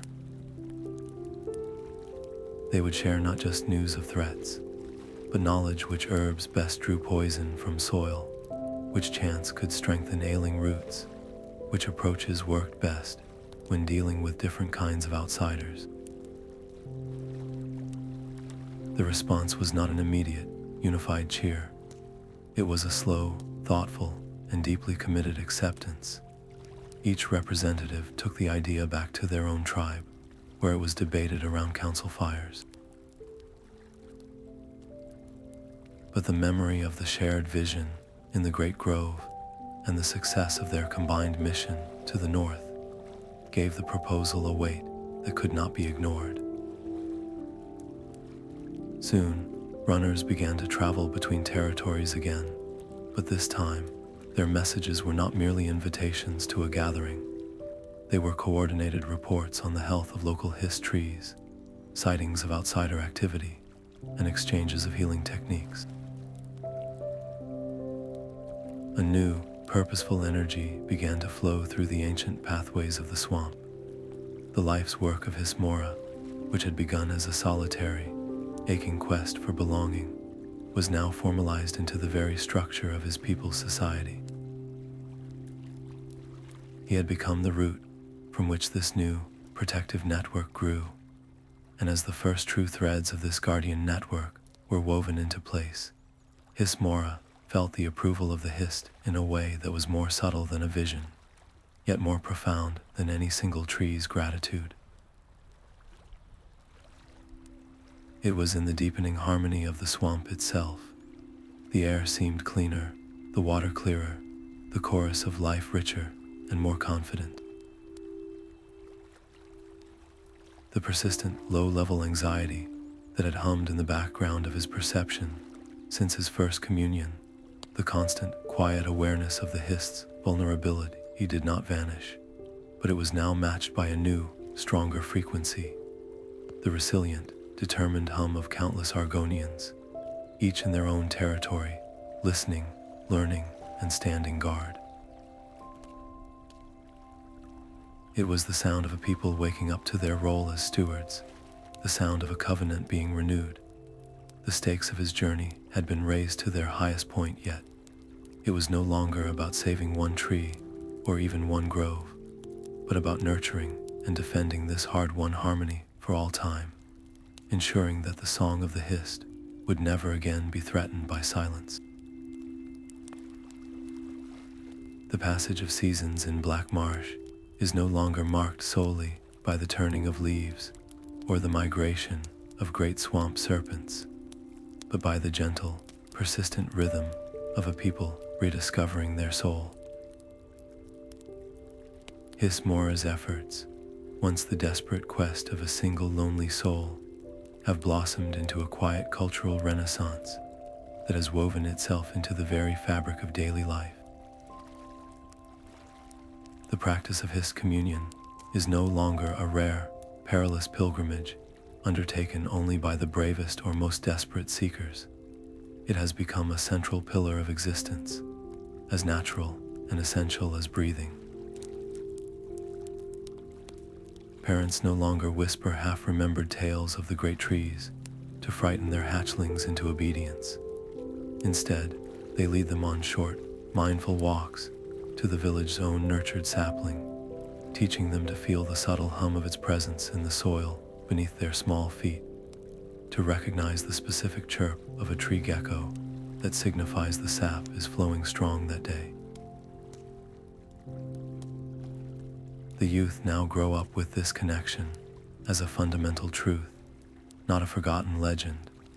Their games incorporate the old rituals. Their first words often include the ancient names for the Hist's roots and leaves. This deep, innate bond is Hiss-Mora's most enduring legacy, a living testament that the most profound revolutions are not always loud, but often take root in silence and grow with the patience of the trees themselves. In this transformed world, Hiss-Mora himself has undergone a subtle yet profound shift. The driven, restless energy that once propelled him through sinkholes and crystalline caverns has mellowed into a deep, resonant calm.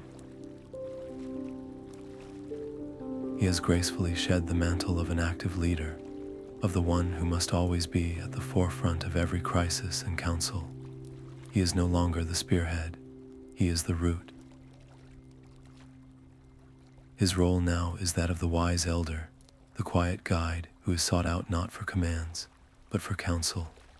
Young Argonians aspiring to become guardians of the network he founded come to sit with him, not in a formal classroom, but under the shade of a great mangrove. He does not give them answers. He asks them questions that help them find the answers within themselves.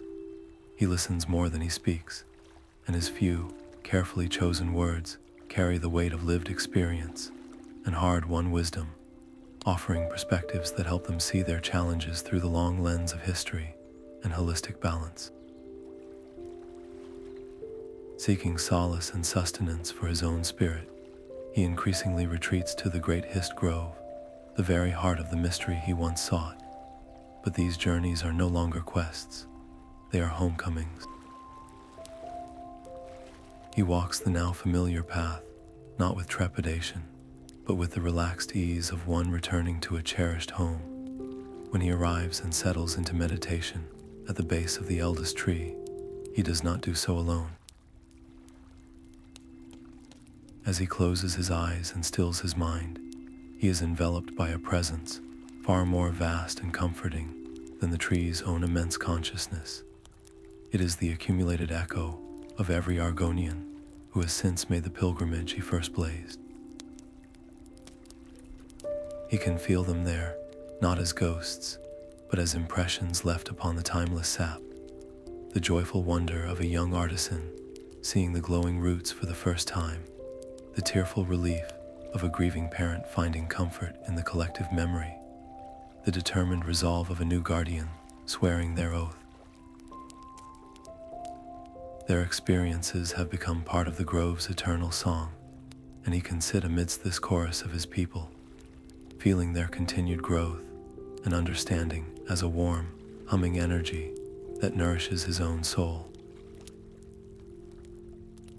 This conscious choice to step back from active leadership and immerse himself in this collective presence is the ultimate sign of his contentment. It signifies a profound understanding that his work is complete, not because the work itself is finished, but because it is now self-sustaining, carried forward by the countless hands and hearts he inspired. This peaceful rhythm embodies the beautiful, cyclical nature of life that the Hist itself teaches. The eager, curious hatchling becomes the seeker becomes the finder becomes the teacher, and the teacher, in time, returns to the quiet unity of the root, making space for new seekers to begin their own journeys. Hiss-Mora's personal story has come full circle, from isolation to belonging, and now to a serene, integral part of the whole. This natural progression powerfully escalates the narrative's enduring theme of legacy and continuity. His greatest achievement is not the network of guardians, or the healed trees, or even the cultural revival itself. It is the demonstration that a legacy is not a static thing to be built and left behind, like a stone monument. A true, living legacy is a seed planted in the fertile soil of community. It is the knowledge that the values he fought for, connection, empathy, stewardship, have been internalized by a new generation that will now protect and nurture them in their own way, ensuring that the song of the Hist and its people will continue unbroken for countless seasons to come. The stillness of the grove was a familiar comfort to Hiss-Mora, a deep and resonant silence that he had come to know as the truest form of peace. Seated at the base of the eldest Hist tree, his mind was not empty but fully open, a quiet vessel adrift on the gentle current of the swamp's collective consciousness.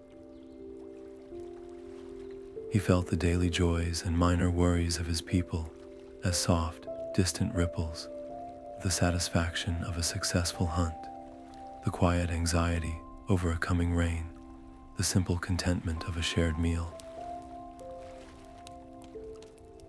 It was the familiar, harmonious hum of a world in balance. But then, the current shifted. The gentle ripples coalesced, twisted, and sharpened into something entirely new. The warm, golden flow of shared memory suddenly chilled, the color leaching from the vision in his mind's eye, until everything was a stark, terrifying monochrome of gray. He was no longer merely sensing, he was being shown. The vision did not arrive with the subtlety of a whisper, but with the violent urgency of a lightning strike. He saw the sky, not the soft, misty ceiling of the marsh, but a roiling, bruised expanse of purple and black cloud, churning with a malevolent energy he had never witnessed in all his years. This was no natural storm. The rain it unleashed did not nourish.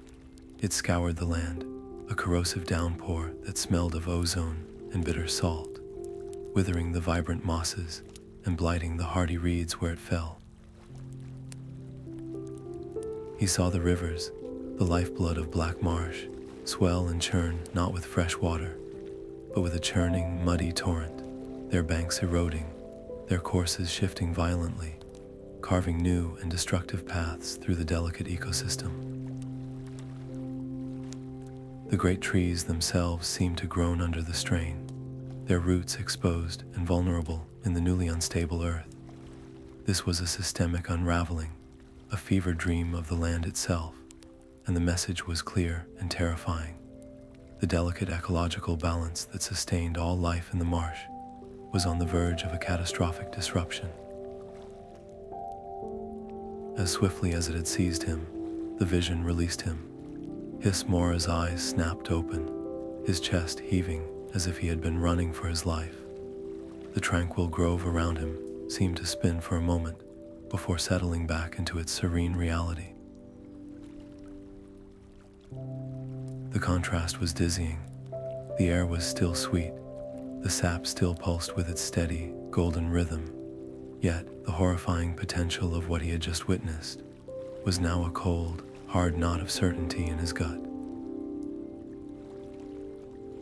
His first instinct, the old instinct born from years of being the sole bearer of dire news, was to sound an immediate alarm, to gather the villagers with a frantic cry, and mobilize them against this impending doom. The urge to act, to do something, was a physical pressure in his chest, but the Hiss-Mora who had returned from the heart of the Hist was not the same Argonian who had once fled his village driven by lonely desperation. He had learned the hard, beautiful lesson that true strength is never a solitary burden. He had felt the power of a community united by a shared purpose, and he understood that panic was a poison more corrosive than any strange rain. Fear would only fracture their focus and cloud their judgment. This vision was not a death sentence. It was a warning, a gift of time, and it was a warning meant not for him alone, but for the entire network of guardians he had helped to weave across the marsh. This was the very reason he had built it. His decision was a testament to the profound maturity and foresight he had earned through his journey. He would not alarm, he would prepare. He would share the vision, not as a terrifying prophecy of certain doom, but as a complex strategic puzzle for them all to solve together. He sent out the call through the network's runners, not with cries of danger, but with a simple, steady message. The Hist has shared a new teaching. The guardians are needed to understand it. When they gathered shamans from the southern mangroves, hunters from the eastern ridges, deep rooters from the northern salt marshes, he did not stand over them as a prophet of despair. He sat among them as a first among equals, a fellow student of the great trees. He described the vision in clear, precise detail, focusing on the observable elements, the strange color of the sky, the behavior of the water, the effect on the plants. He presented it as a set of symptoms to be diagnosed, not an inevitable fate to be feared. The land may face a great fever, he said, his voice calm and measured. Our duty is not to fear the heat, but to learn how to cool the brow. The Hist has not shown us our end. It has shown us our next test. And as the guardians began to speak, sharing their own observations of subtle shifts in animal migrations, slight changes in water levels in their own territories, and old tribal stories of rare, cataclysmic storms from generations past, something remarkable began to happen. The overwhelming, monolithic terror of the vision began to break apart, replaced by a dozen smaller, manageable challenges. A hunter from the floodplains suggested building reinforced, elevated shelters for vulnerable wildlife in low-lying areas. A shaman, knowledgeable in water lore, proposed identifying and cultivating specific purify mosses that could be introduced to key tributaries to help filter contaminated runoff. A strategist who had dealt with the miners weeks before began outlining communication plans for coordinating a region-wide response if the storm did hit. The problem was not shrinking, but their collective ability to face it was growing exponentially. As this practical, collaborative planning filled the air, a soft breeze stirred the leaves of the great Hist trees surrounding them. It was not a random gust. It moved with a strange, deliberate cadence, rustling the leaves in a way that almost sounded like language. It was a whisper so faint, it was felt more than heard, a tactile sensation against their scales that carried intuitive flashes of insight. The deep rooter from the north suddenly looked up, her eyes wide. The stone nettle, she murmured, as if the thought had been placed directly in her mind. Its roots bind the earth tighter than any other. We must gather its seeds and plant them along the most vulnerable riverbanks before the next moon cycle. A hunter from the east nodded slowly, a similar revelation dawning on his face. The great grazers, they feel the pressure in the air before we do. Their migration paths away from the low ground. We should map them. They will show us the safest routes to higher terrain. The Hist was not giving them a single answer. It was watering the seeds of their own wisdom, helping their communal intelligence blossom into specific, actionable strategies. The stakes of their peaceful existence had just been raised to a breathtaking new height, transforming their role from passive guardians to active stewards of the future. Their quiet grove, now the strategic heart for adventures and challenges far greater than any of them had ever imagined. Among the new generation of Argonians who grew up with the Hists, song as their cradle melody, one young soul stood out to Hiss-Mora not for their boldness, but for their quiet, intense curiosity. Their name was Shadow's Scale, for the unique, dusk-colored pattern that dappled their hide, and they often lingered at the edge of the village, clearing long after the other hatchlings had scampered off to play. Their large, intelligent eyes watching Hiss-Mora's every movement with a focus that felt deeply familiar.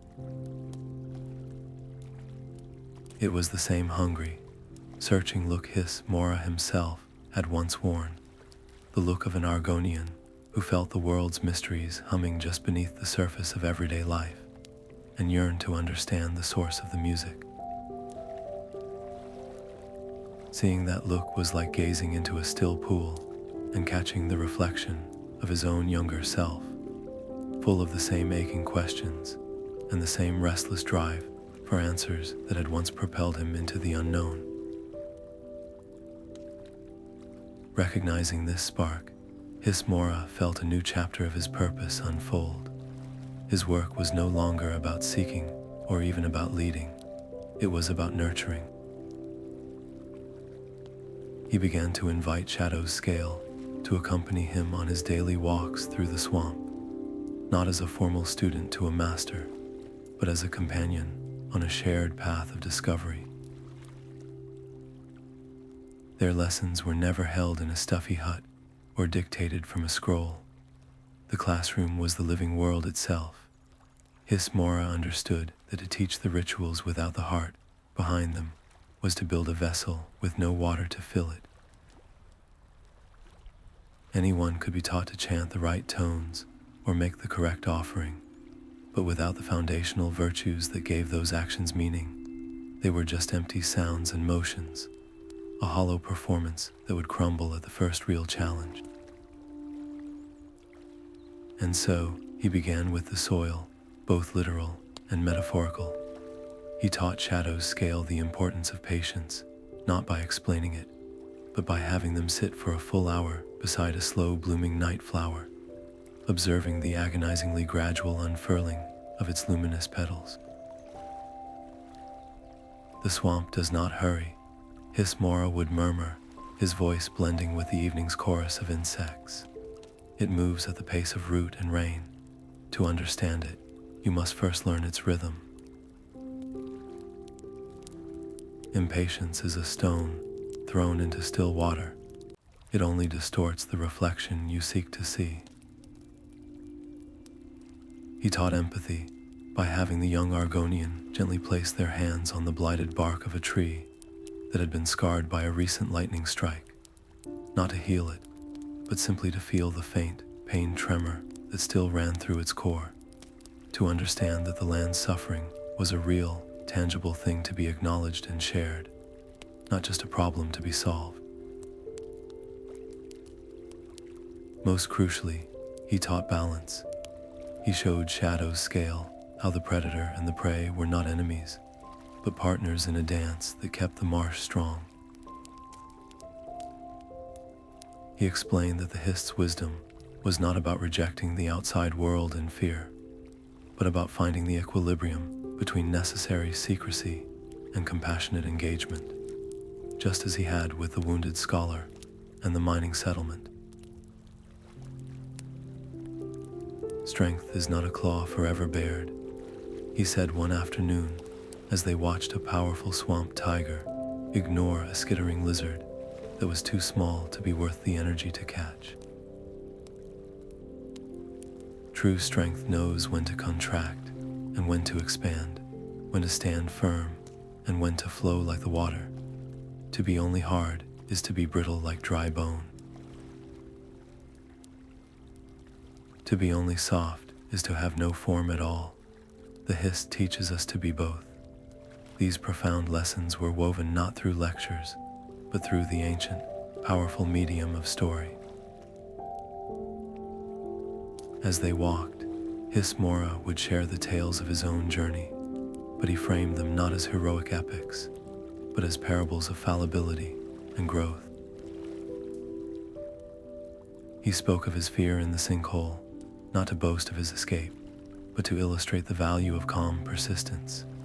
He recounted the moment he chose to drink the Hist sap, focusing not on the glorious vision that followed, but on the terrifying leap of faith it required, the surrender of the ego that was the true price of wisdom.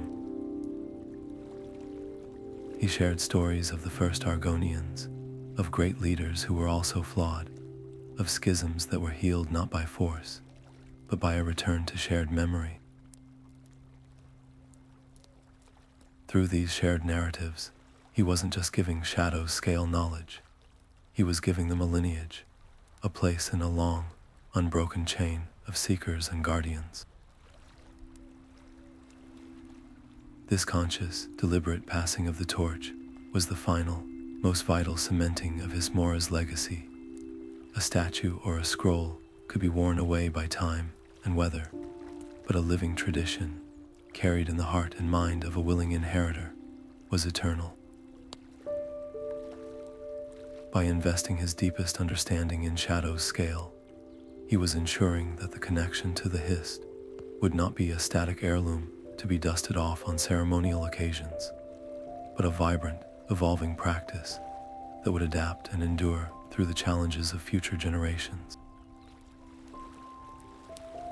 This choice elevates the entire narrative, moving it beyond the scope of a single Argonian's personal enlightenment. It reveals that true understanding is not a treasure to be found and hoarded, but a sacred flame that must be constantly tended and passed from one hand to the next. Its survival dependent not on the strength of one individual, but on the enduring commitment of a community to keep its light alive. The path to the great Hist Grove was no longer a treacherous journey into the unknown, but a familiar pilgrimage, a homecoming to the heart of his world. Hiss-Mora walked it not with the frantic urgency of a seeker, but with the measured, grateful pace of a son returning to a beloved parent. The crystalline caverns greeted him not as a challenging maze, but as a beautiful antechamber, their luminous roots pulsing in a welcoming rhythm that harmonized with his own heartbeat. When he finally stepped into the vast, dome-like clearing, the air itself seemed to embrace him, thick with the sweet, ancient scent of living sap, and humming with the profound, silent music of the trees. He approached the eldest Hist, its violet-black bark shimmering with that familiar, golden pulse, and he did not bow in supplication, but sat before it as an old friend, a partner in the long, beautiful work of remembrance. This visit was not for another vision, not for a new revelation, or a desperate plea for guidance. This was for gratitude. He placed his weathered, scaled hands upon the tree's immense roots, feeling the deep, steady thrum of life that flowed within, a vibration that echoed in his own bones. He closed his eyes and simply offered thanks not with words, but with the flood of memories that now defined him. He offered the image of the village children, laughing as they tended their own small sapling. He offered the feeling of the guardian network's humming energy, a web of protection now stretching across the marsh. He offered the hard-won peace he saw in the eyes of elders like strikes the root, a peace that had replaced generations of wary isolation. He felt the tree's consciousness receive these offerings, and in return, a profound, golden warmth seeped from the bark into his palms, traveling up his arms and settling deep within his chest. It was not a new knowledge, but a reaffirmation, a silent, powerful acknowledgement that his singular thread was now forever, unbreakably woven into the eternal tapestry of Argonian life. His journey, his struggles, his joys, and his sorrows had all been accepted and were now part of the whole. He belonged completely and eternally, and with that certainty came a final, pressing responsibility. The warmth of the sap was a gift for him, but wisdom was a gift for all, and it was a gift that needed to outlive the one who carried it. He had built a network of guardians and nurtured a new generation, but he knew that stories changed in the telling, that details could fade over time, that the precise, hard-earned lessons of his journey could one day become simplified myths. The profound, terrifying choice to drink the Hist sap could become a heroic romp. The delicate, empathetic diplomacy with the miners could be remembered as a conquest. The truth was in the nuance, in the feeling of the cold fear before the surrender, in the weight of the moral choices. That truth needed to be preserved, not just as a tale, but as a guide. With this resolve firm in his heart, he returned to his village and gathered his tools, not the claws and packs of a traveler, but the inks, the parchments, and the styluses of a scribe. He decided to document everything. This would not be a dry historical ledger or a list of commandments. His chronicle would be a fusion of the two hearts of Argonian culture, the rich, immersive tradition of storytelling and the practical, essential knowledge of their ecology. He began to write, his hand moving slowly, deliberately, ensuring every word carried the weight of lived experience. He wrote of the specific, bioluminescent fungi that had first guided him, detailing their unique pulsing rhythm and the exact conditions under which they flourished. He described the feeling of the sentient vines resisting his passage, and the instinct that told him to offer his blood not as a sacrifice, but as a sign of respectful dialogue. He dedicated entire scrolls to the language of the swamp itself, how to read the subtle shifts in the peat to avoid sinkholes, how to distinguish the warning hiss of a territorial predator from a mating call, which mosses had the strongest healing properties, and which pools held water pure enough to drink. This was knowledge that could save a life, but intertwined with these practical lessons were the deeper truths. He wrote of his loneliness, his doubt, his fear of losing himself within the great tree. He did not hide his vulnerabilities.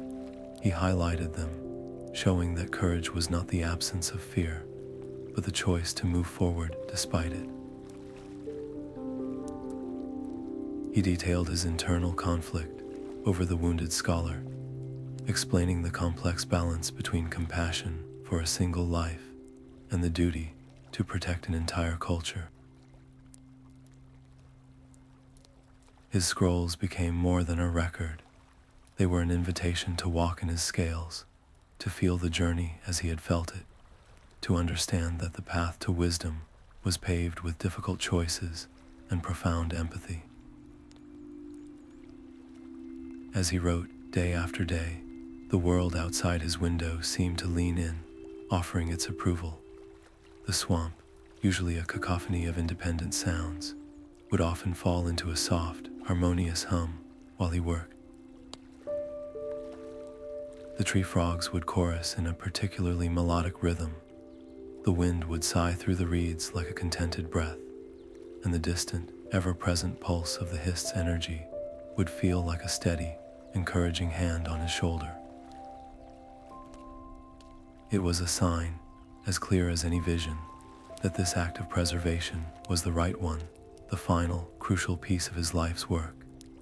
He was ensuring that the wisdom of the Hist and the lessons of their shared past would not be fragile things, dependent on the frail memory of elders or the shifting interpretations of oral tradition. They would be anchored in something lasting. The stakes of his entire existence were now immortalized in ink and parchment. Even when his own scales returned to the earth and his name faded into the collective memory of his people, the essence of his understanding, the map of the heart as much as the map of the swamp, would remain a permanent, guiding light for every Argonian yet to come, forever reminding them of the deep, sacred connection that binds them to their world and to each other. The scrolls Hiss-Mora painstakingly crafted were far more than simple records. They became the beating heart of a cultural reawakening, cherished artifacts that were studied, debated, and revered not just within his own village, but across the disparate tribes of Black Marsh. They did not gather dust on a secluded shelf, but were copied and recopied by eager hands, their contents shared along the very network of guardians he had helped to establish. For young Argonians, they were a gateway, an immersive introduction to the profound mysteries of their heritage, written with such vivid sensory detail that reading them felt like walking alongside Hiss-Mora on his original journey. They could almost feel the slickness of the cavern walls and taste the metallic tang of fear before a leap of faith. For the elders and shamans, the scrolls were a vital reference, a consolidation of practical ecological knowledge and spiritual nuance that helped standardize healing rituals and deepen their own meditative practices. Even outsiders, the rare, respectful scholars who were granted temporary access, pored over the texts with a sense of awe, finally beginning to comprehend that the Argonian connection to the Hist was not a primitive superstition, but a sophisticated, symbiotic relationship with a sentient, world-spanning consciousness. Through these writings, Hiss-Mora's name transcended the individual and became synonymous with the deep connection he had dedicated his life to understanding.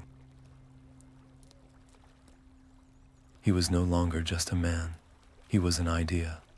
To speak his name was to invoke the entire beautiful, complex tapestry of Argonian identity.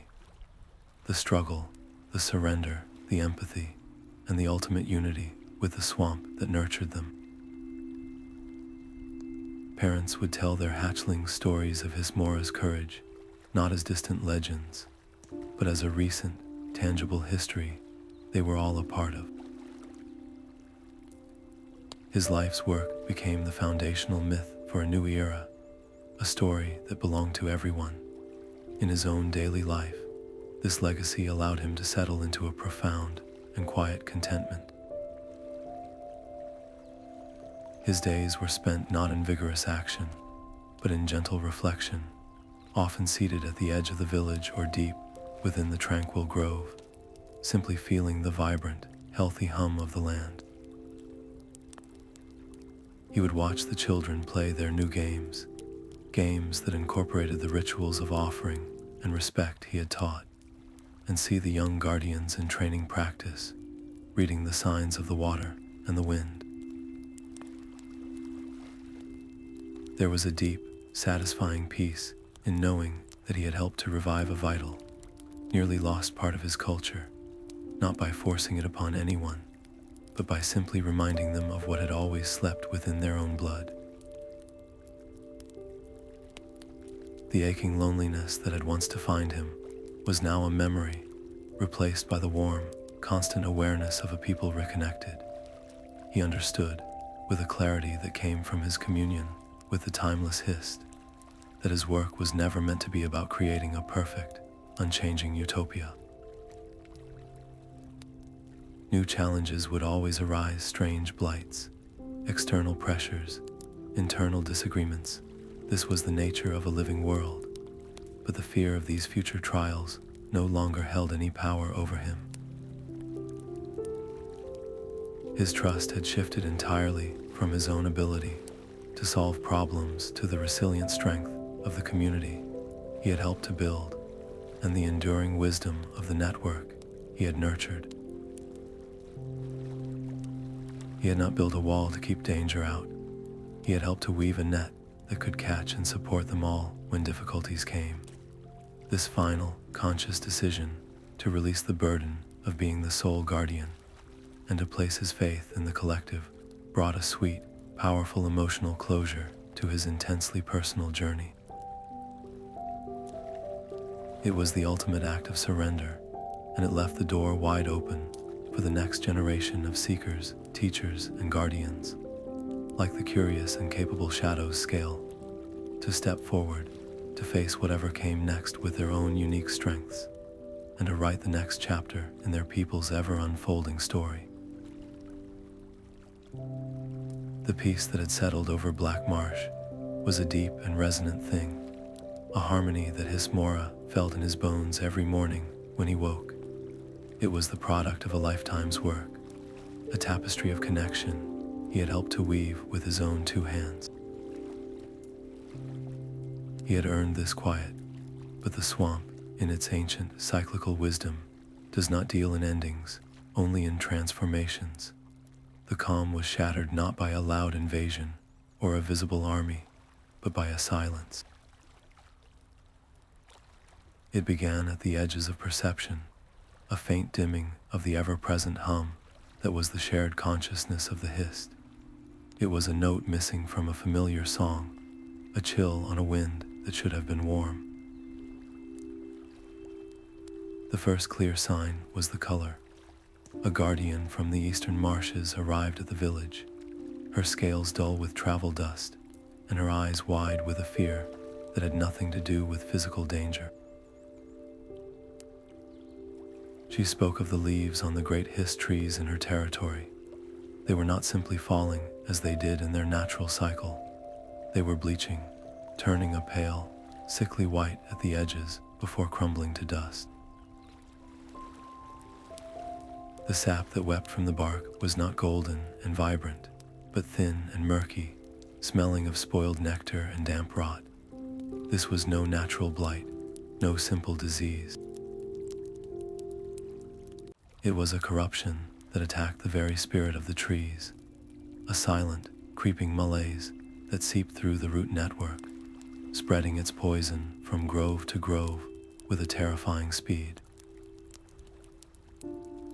The primary grove, the heart where Hiss-Mora had undergone his transformation, was under direct assault. The great trees were faltering, and as their song grew faint, a corresponding emptiness began to open in the hearts of every Argonian, a cold echo of the loneliness Hiss-Mora had once known so well. The call to action went out not with a shout, but with a somber, determined hum that traveled the Guardian network faster than any runner. They gathered from every corner of the marsh: shamans, hunters, deep-rooters, and elders, their faces set in grim lines. They looked to Hiss-Mora. He was aged now, his movements slower, his once vibrant scales softened with time. The fiery, restless energy of his youth was gone, replaced by a deep, still pool of resolve.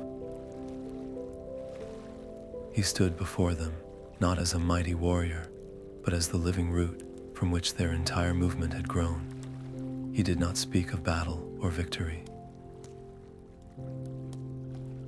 He spoke of connection. The Hist does not ask for soldiers today, he said, his voice a low rumble that carried to every ear. It asks for healers. It asks for us to remember what we are. We are not many individuals standing before a sick tree. We are the tree. Its roots are our roots. Its pain is our pain. And our strength, when we choose to share it, can be its medicine. He led them to the primary grove. The sight that greeted them was a wound to the soul. The majestic trees that had once pulsed with an internal light now stood gray and listless. The air, usually thick with the sweet scent of sap, was heavy with the cloying stench of decay. The harmonious breath of the grove was now a ragged, labored gasp. There was no time for complex strategies or lengthy debates. The solution had to be as pure and direct as the threat. Hiss-Mora guided them to the central basin, the very spot where he had once made his ultimate choice to drink and become one with the whole. Now they would fill the basin not with sap, but with themselves. They formed concentric circles around the heart of the grove, a living, breathing mandala of scaled bodies and focused intent. There were no chants from a scroll, no rituals from memory. Hiss-Mora simply began to hum, not a melody, but the fundamental tone of the Hist itself, the note he had felt vibrating in the crystals and the roots, and the very air of this sacred place. One by one, the other Argonians joined him, their voices layering, blending, creating a wall of resonant sound that pushed back against the oppressive silence of the Blight. This was not an attack, it was a reminder, a reaffirmation. Hiss-Mora stood at the basin, his hands resting on its cool, carved edge. He closed his eyes and did what he had done all his life, since his communion. He opened himself. But this time, he did not open himself to receive the Hist's wisdom. He opened himself as a conduit, a vessel for the hope and strength of every single Argonian present, and through their connection, every Argonian across the marsh. He could feel it, a torrent of raw, loving energy flowing into him. He felt the determined courage of the hunters, the deep, earthy resilience of the elders, the bright, hopeful faith of the youngest guardians, and the fierce, protective love of parents, thinking of their hatchlings. It was a river of pure spirit, and it flowed through his aging body, a power so immense it threatened to shatter his physical form. The strain was excruciating. His muscles trembled, his breath came in short gasps, and a sharp, burning pain flared behind his eyes. This was the cost. The Hist's network could channel this energy, but a single body, even one as tuned as his, was not meant to bear the full current of an entire people's will. He did not resist. He embraced the pain as the price of the miracle. With a final, shuddering effort, he focused this colossal wave of collective energy, directing it down through his hands and into the basin, not as a destructive force, but as a purifying light. The basin began to glow, not with the gold of sap, but with the brilliant, blinding white of concentrated life. The light spread from the basin, racing along the roots that veined the grove, flowing up the trunks of the ailing trees. Where the light touched, the gray blight receded like a shadow before the dawn. The white leaves flushed with green, the murky sap ran clear and gold once more, and the air itself crackled with renewed vitality. The blight was not fought, it was simply outshone, overwhelmed by a light more powerful than any darkness. As the last vestige of the corruption vanished, the resonant hum of the guardians reached a crescendo, and then slowly, gently, faded into a profound, peaceful silence. The grove was healed, the connection was restored, thrumming through the earth stronger and clearer than it had in years. The Argonians opened their eyes, looking around in awe at the vibrant, breathing trees, their own hearts feeling full and whole again. But at the center of it all, Hiss-Mora slumped against the basin, his body finally spent. The immense energy that had flowed through him had scorched its vessel. His physical strength was gone, sacrificed completely to act as the conduit for his people's salvation. He was frail, weakened, supported by the arms of those nearest to him. Yet, as he looked up at the now glowing trees, his eyes held no regret, only a peace so deep it was luminous. The peak of his spiritual growth was not found in a vision or a moment of personal enlightenment. It was found in this ultimate act of selfless giving. He had offered the last of his physical vitality to safeguard the eternal consciousness of his people, proving that the greatest strength lies not in holding on, but in knowing what to let go for the sake of the whole. His body was diminished, but his spirit had never been more powerful, forever woven into the restored and vibrant song of the Hist. The final, radiant pulse of healing energy that had coursed through the grove left a profound silence in its wake, a stillness that was not empty but deeply, vibrantly full. Hiss-Mora lay cradled in the mossy roots of the great tree, his chest rising and falling in shallow, steady breaths. The immense power that had flowed through him, the collective will of an entire people, had seared away the last of his physical vitality. His scales, which had once shimmered with a borrowed iridescence, now seemed faded, their luster returned to the earth. He was frail, his body a spent vessel, but as the Argonians gathered around him, their faces etched with concern and awe, they saw not a broken figure, but one utterly transfigured by peace. His eyes, though heavy-lidded, held a clarity that was luminous, reflecting not the fading light of the grove, but the eternal golden glow of the now thriving Hist. A soft, contented sigh escaped him, not of pain, but of a burden finally, completely, and willingly relinquished. One by one, the guardians and villagers knelt around him, their postures not of mourning, but of profound, grateful reverence. They did not see a leader who had fallen, but a root that had delivered the final, essential nourishment to the entire tree. Strikes the root, the elder who had once met him with such hardened suspicion, placed a weathered hand on Hiss-Mora's arm, his touch gentle. His voice, usually a gruff command, was now a soft, thrumming whisper. "Your journey ends where ours truly begins," he said, his words echoing the sentiment of every heart present. "You have given us back our song. We will be its keepers now. We vow it." This was not a promise made to him, but a vow sworn to the very air, to the trees, to the future. It was an oath that would be carried on the wind, repeated around countless fires, and woven into the daily rituals of generations yet unborn, ensuring that the wisdom Hiss-Mora had fought so hard to revive would never again be forgotten or neglected. As the Argonians slowly, quietly began to disperse, their movements now filled with a new, purposeful grace, Hiss-Mora was left in the gentle embrace of the ancient tree. He felt a familiar, deep warmth seeping up from the roots beneath him, a sensation that was both a comfort and an invitation. It was not the overwhelming flood of his first communion, but a gentle, drawing pull, like a current in a slow-moving river. He understood. His physical form had served its purpose, carrying his spirit on its long journey from loneliness to unity.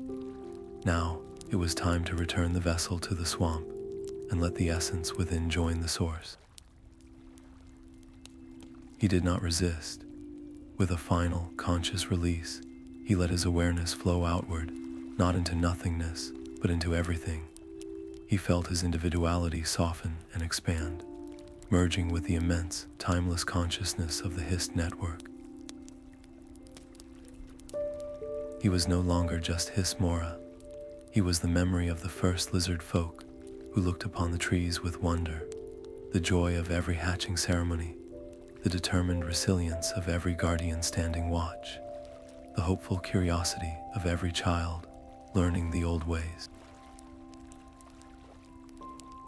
His personal story was over, but it had become a permanent, vibrant thread in the eternal tapestry of his people.